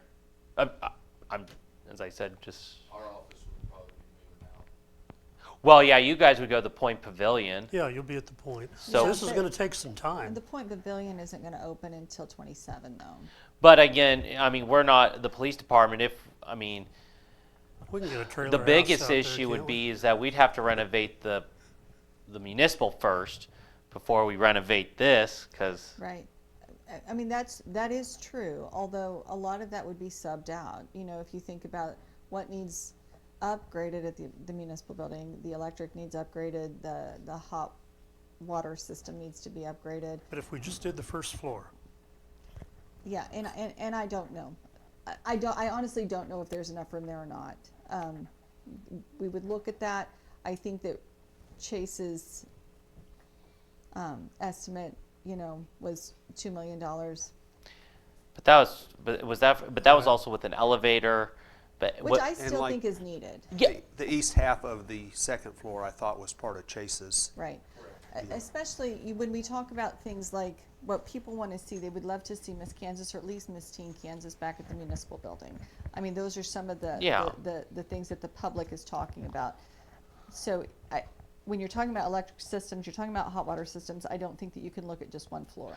Right. I mean, we got to probably redo the green room. I mean, well, we redid the green rooms a little bit, but probably dressing rooms. I mean, everything that's on the backside of the municipal. So do we tell Tara not to move any of that money? No, actually, I think that we continue to. You still move the money. I think we still do I think these are two different, moving the money is different than deciding exactly how Okay. you're going to. because it at least gives us an option still that we have the money there money. to say, okay, where it's going to. And I also think that you can, because we are still in the conceptual stage. We know what it's going to take at the community center. We know that that we need to move our law enforcement officers out of the law enforcement center. And we at least we know what it would take for the community center. I think that we still approve the senior agreement that's in your packet for today. Okay. So that I don't think we undo anything. It's just that we expand the Options. Yes, Okay. that's my recommendation. No, and I mean, I think this is a good option. I think in the way everyone wins in a way. Good thinking, Monty. Yeah, good thinking, Monty. No, I only had half of it. It Thank wasn't Gina. the Good job on the police other here, half. This there. Good job to everyone on the discussion here. I mean, I think it's a good discussion to really I never really thought about City Hall. No, well, Monday night, I just wanted to get things moving. We've been stagnating Yeah. on this for so long. Let's get something done. Yeah, But that's- this, it motivated us to come up with maybe a better plan. Yeah. It's a good idea. Okay. So I guess we need to ask Chase how much it would cost for what Joe would like to see for here, and then I say, Gina, you and the department heads go down to municipal and take Chase with you, saying what exactly what you guys need to. And that can be done in phases. Okay. You know, the municipal building could be done, and I think that we would look first at the first floor and see Okay. if we could. Because I think the point should be done in 27, right? And, Late 27. and I want to get our police officers Yeah. still moved out in 26. So I'm just gonna. I just appreciate that you're giving us the green light to begin to bring you more ideas. You know, we'll talk to Yeah. Chase. Bree and I will go over to the municipal building and. Well, I said it in jest, but maybe we can move them out of the municipal building, temporarily house them out there in a modular home or something, short term. You know what I'm saying? They can go somewhere. You know, there's a garage somewhere for you. Isn't there? Yeah. Community center? Yeah, There the you go. community Yeah. center. We can put you in the LEC. Yeah, but we got to get the PD Out of here. there. I do agree. I think we could find the rec department. Yeah. We're only one small office though. Yeah, it's just 3 people. So we got 3 people back there. So. They're all sharing one office, so. Yeah. We'll bring Used to you be my more office. ideas. Thank you for being willing to consider something other Yeah. than just The the community. community center, because it does pain me a little bit to think that we were going to put that much money into that building. I agree. And I do agree that we want to make sure we're using every option possible, because as we saw with, again, there's nothing against the current commissioners, but with everything happened with the emergency center, I want us to make sure we are doing everything by the book. So good eye, Gina, Monty. Thank you for bringing it up. So, okay. All righty. So let's kind of move on here. Yearly agreement renewals. We've always we really haven't had any issues with these. The senior citizen organization agreements, don't we just charge them $1? Cody did do a lot of revisions this year to the senior agreement with the anticipation that the police department might move there. I think that we move forward with his revisions as they are stated, but Cody, maybe you could provide. Yeah, this is different from the previous versions. Okay. So essentially, it's a lease or shared use agreement with the Senior Citizens Organization for the community center. The city has already provided the required notice from the previous agreement that it was not going to renew that agreement and instead provide a new agreement to propose to them. So essentially what this does is there's not much that will change for the senior center. Basically, most of the areas that they're using now will continue to be the same. I believe that was kind of the idea of how they designed where the PD and the municipal court would go in there. I think there is like 1 or 2 spots that they're currently using that actually wasn't in the original agreement. I think they just kind of expanded into it because it hadn't been used. But those, and it's not a large area, that area will be needed for if we move forward there with the PD and the municipal court. So that would really be the only change. It's just a small area that they're using that really wasn't even in the original agreement anyways. But yeah, and then I put in some language in there to make it flexible in terms of how the construction will be handled, noting for potential temporary disruptions, and then we'll need to address some security controls if the police department moves in there. But in terms of what the senior center will see, not a whole lot of change, but it opens it up to where we're going to be able to, if you do decide to move forward with the PD and the municipal court moving in, it allows for all of that to occur. But if we decide to say we're going to move it here instead, the agreements. It doesn't say. It just says that the city intends to at this point move in, but yeah, it's not like it's going to be some type of breach if we don't move in or anything like that, because it's not going to affect any of their rights or obligations. But if we don't, then next year we can revise it just to clean it up, just to make sure, and the city may come up with another use for that area then as well, if the PD's not going in there. So Okay. Another change. That was, I asked Cody to include is some shared responsibility for maintenance and repair costs of the senior side. Up until now, the city has not charged any rent for this building for decades.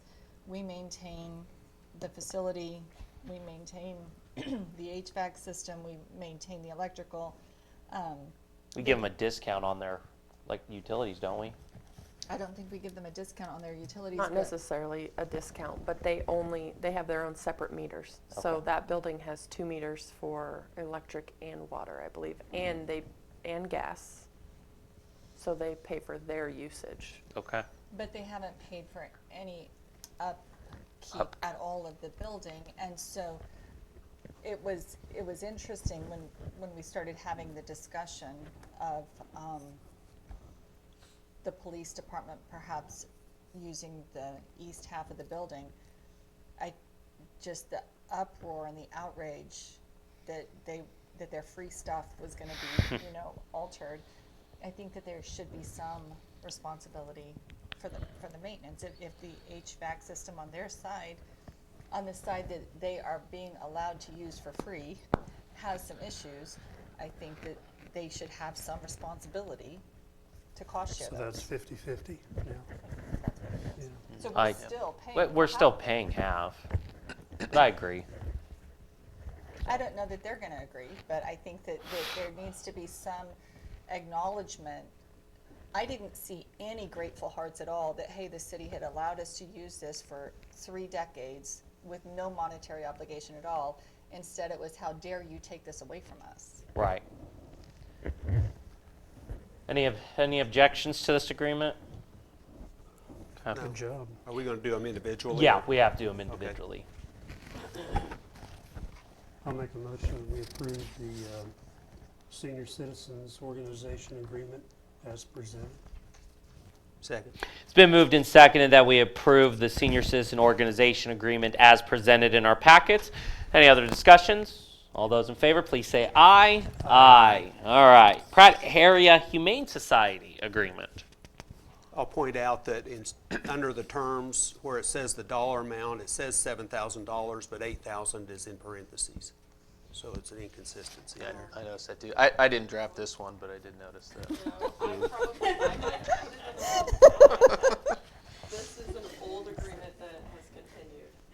So did we agree, I can't remember in the budget, So we agreed to increase it to 8,000 for the year 2025. I think that they asked for more for 2026, but the commission during budget session said they would keep it the same. okay. So, yeah, okay.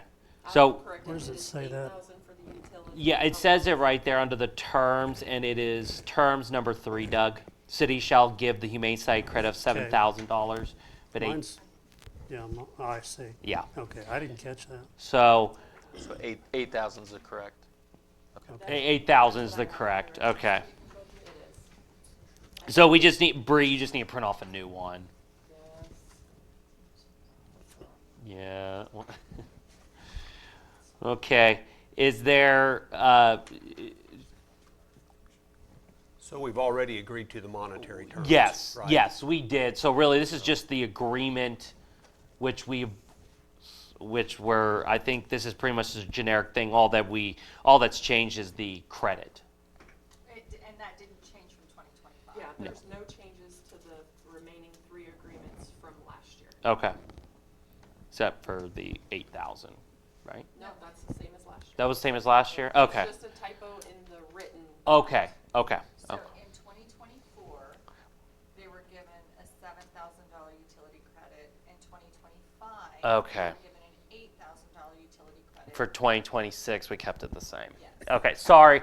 Been a long week. When I hear 2025, I think for 2026. Sorry, it's been a long day. I graded a lot. Yeah, I graded. Hey, I want you guys to know I graded like 50 essays this week. I'm tired. You want a motion? Yes, please. I move that we approve the Pratt Area Humane Society agreement. Second. It's been moved and seconded that we approve the Pratt Area Humane Society agreement as presented in our packets. All those in favor, please say aye. Aye. Okay. Pratt Municipal Judge, I'm assuming nothing changed, and Judge Eisenhower is completely okay with everything? I have not heard otherwise. Okay, all right. I'll make that motion. If there's any other discussions, I'll be more than happy to make the motion that we approve the Pratt Municipal Judge Agreement as presented in our packets. Second. It's been moved and seconded that we approve the Pratt Municipal Judge Agreement as presented in our packets. All those in favor, please say aye. Aye. Okay. And then moving on to the Pratt Public Defender Agreement. Perfectly fine with everything, and I was surprised they do it for a flat fee when the volume can vary.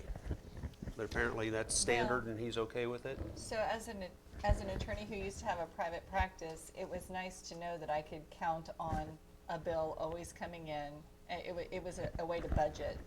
Maybe So you think cash flow. differently. Yeah, it gives a portion that's of your income that's consistent, and also it saves a lot of time not having to keep track of your time on everything. Yes, 100%. That's, some days I feel like half of my day is just entering my time from what I did that day, but that alleviates that, so. Okay. okay.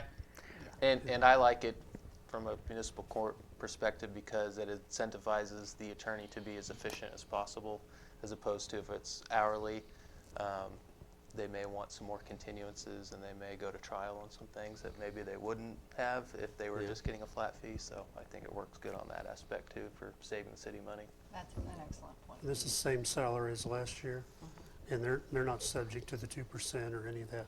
This is contract. Yeah, this is, yeah. Okay. And honestly, I think that $36,000 is pretty generous. Oh, yeah. Yeah. Well, I'll make a motion that we approve the Pratt Municipal Judge Agreement. No, as- Pratt Public Defender. I'm sorry, Pratt Public Defender as presented. Second. It's been moved and seconded that we approve the Pratt Public Defender Agreement as presented in our packets. Any other discussions? All those in favor, please say aye. Aye.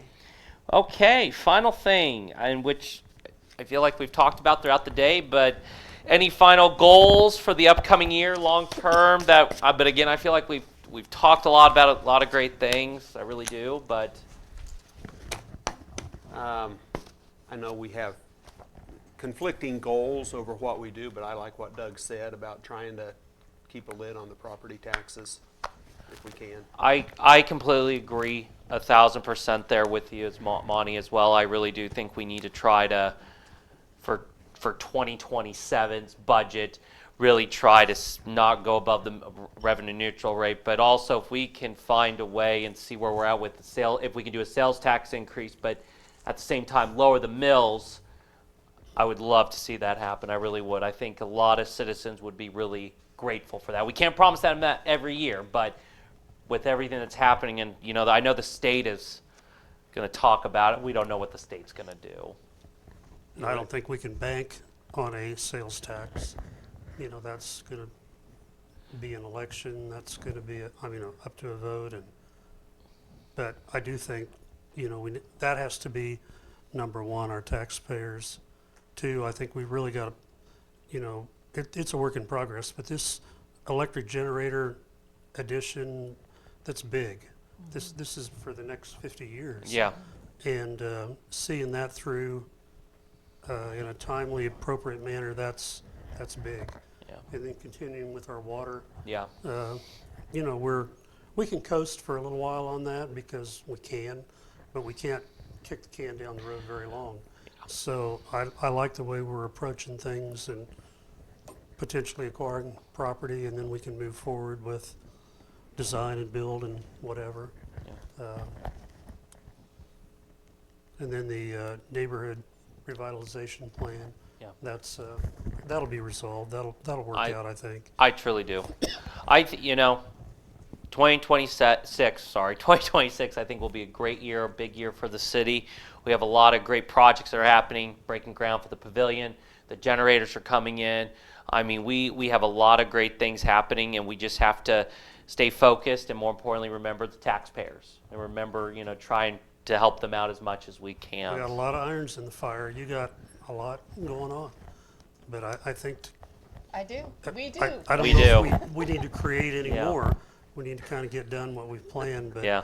I do think we could work. And this is a side note. We can work on better communication with our state legislators. We did well this year, I think. Yeah. But I think at least having another legislative luncheon or something like Kyle, I think he appreciated that, Hoffman and Kyle the really others. does. He actually said that whenever the generators come in, he really wants to be there for that.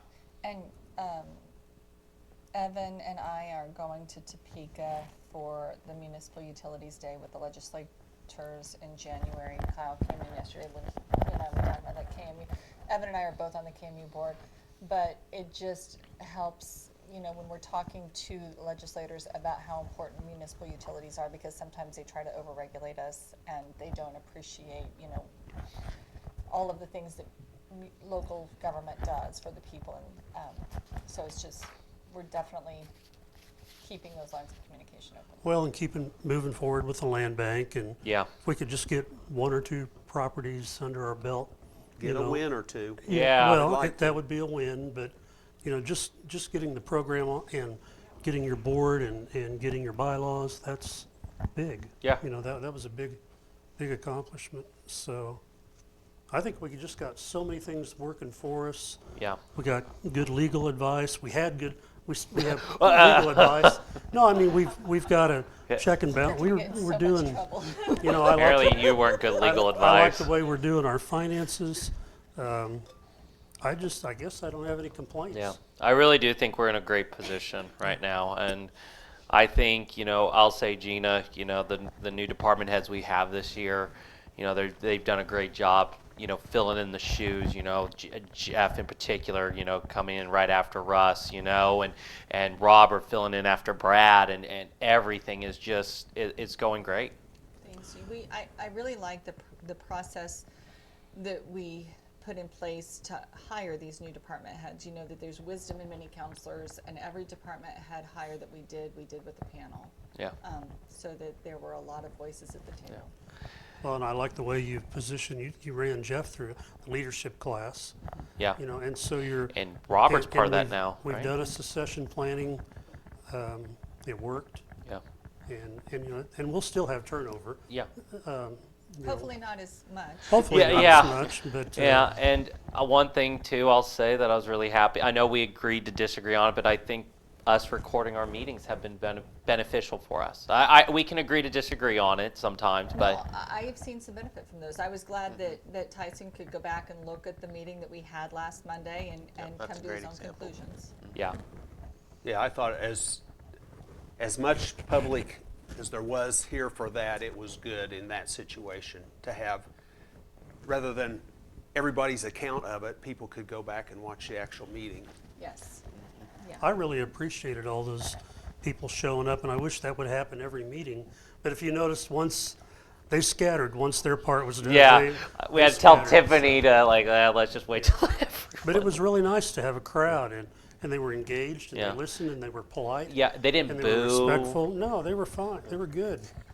Well, I'm just proud of our city, our staff, and what we've done. I just feel there's better communication than there's ever been among everyone, and a camaraderie. Yeah. Very, very important. I do think, I would like to see, and I don't know how we do this, I've said it before, but just educating the public, letting them know what we're doing, and in various ways, you know. Yeah. Because everybody hears something differently. So figure out how we can communicate in different ways to all segments. Well, I think your report, your manager's report was really good. Yeah. Is really good. I mean, you know, I think the public read that, and they know exactly what we know. Yeah. Yeah, I will get one out next week, now that this will be done. That's my plan, because I'll be here Monday, Tuesday, Wednesday next week. And then Brad, again, you're coming on board next month and everything. Any goals? I mean, anything you'd like to say?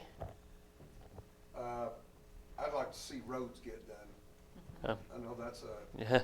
something that's expensive, and something I wanted to talk to Jeff about, or Gina, was, you know, I know we don't have a asphalt plant, but I'm wondering, you know, we have a roller, Uh-huh. and, you know, see how much a layer is, and, you know, how much because you don't want to keep topping the roads. The problem now is underneath. Mm-hmm. And to grind those out and redo them, you know, I don't know. Is it just so cost prohibitive that cities can't have a paver? So, We already have a roller. yeah, and that is one of the things that Jeff and I and Nick have been talking about, is upgrading to the newest technology. You know, Nick has looked at, well, a couple of things. First of all, one of the reasons why the roads have kind of gone under such disrepair is because with the water department, whenever there's a leak under the streets, our street department is not fixing old problems. They're tearing up streets and then putting the streets back when the water line is fixed. So we invested in a boring machine so that we could stop ripping up the roads and then having to repair the roads.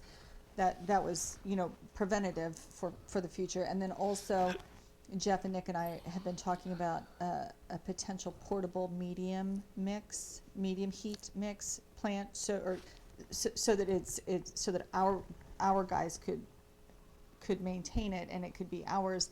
It's expensive, but you know, when we look, one of the thoughts was we have a street sweeper that will be paid, that the last lease payment will be next year. And so then do we look at potentially buying a new piece of equipment that could then address some of those fixes in a long-term way, rather than a cold mix that is just going to need to be redone the year later. So we are in very active communication on how do we upgrade the street department. Jeff knows that that's, you know, one of the top priorities of you know, placed on him as a public works director. The further we get behind, the more work there is Yeah. for such a machine. Yeah. Yes. Yeah, I think it's very worthwhile. Yeah. Kudos for checking into it. Yeah. Do we have anything, because this kind of ties back into NRP, because streets is one of the things that it lists in there. Do we have anything that kind of tracks our streets and like what level of repair they need to be in or anything So like on a that? scale of 1 to 10, how about 2? Well, On most of the older part of town. So Okay.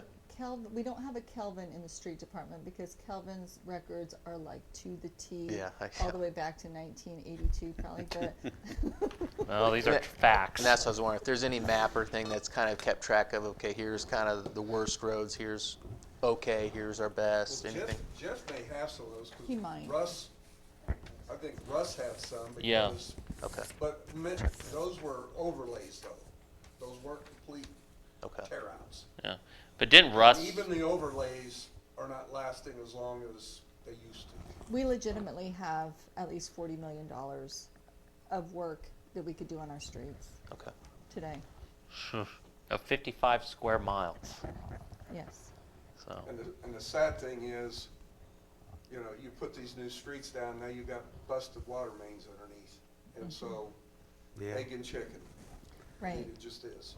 And the CLIP project next year for First and Main, I think, is upwards of $800,000.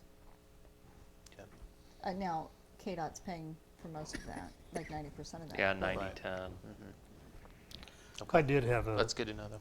not a complaint, but an observation from a citizen that the lines need to be repainted there, west of First Street and Main, in the middle. And my excuse was that 2 blocks was going to be replaced, but the bids came in too high and we couldn't do it. That's right. And maybe we're delaying painting that. But they may not be that bad. I haven't looked at them. That just At First and happened Main? this morning. Well, west of that. Oh, west. Jackson and No. the next street over. And that guy's, that came in and talked about the sidewalk out to Walmart, to me, it's a legitimate need. I don't know what it costs and if it justifies that, but is you that- see people walking along there and Yeah.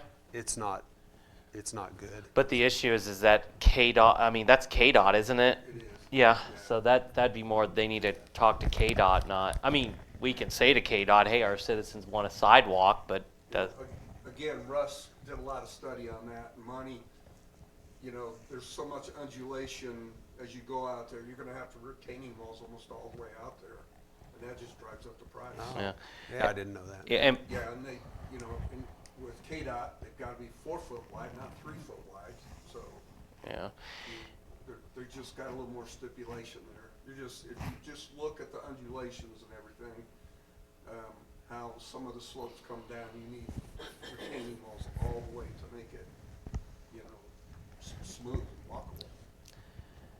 Because I remember that there was a few citizens that came here a few years ago. They were wanting a crosswalk for kids, and it was more of a KDOT issue, I believe, wasn't it? Because it was gonna be also, there wasn't a lot of support, from the school district or the health department For a bridge that would go up and over First Street, Yeah. because of all of the requirements, and that it would need a platform, and then go up some more, and then another platform.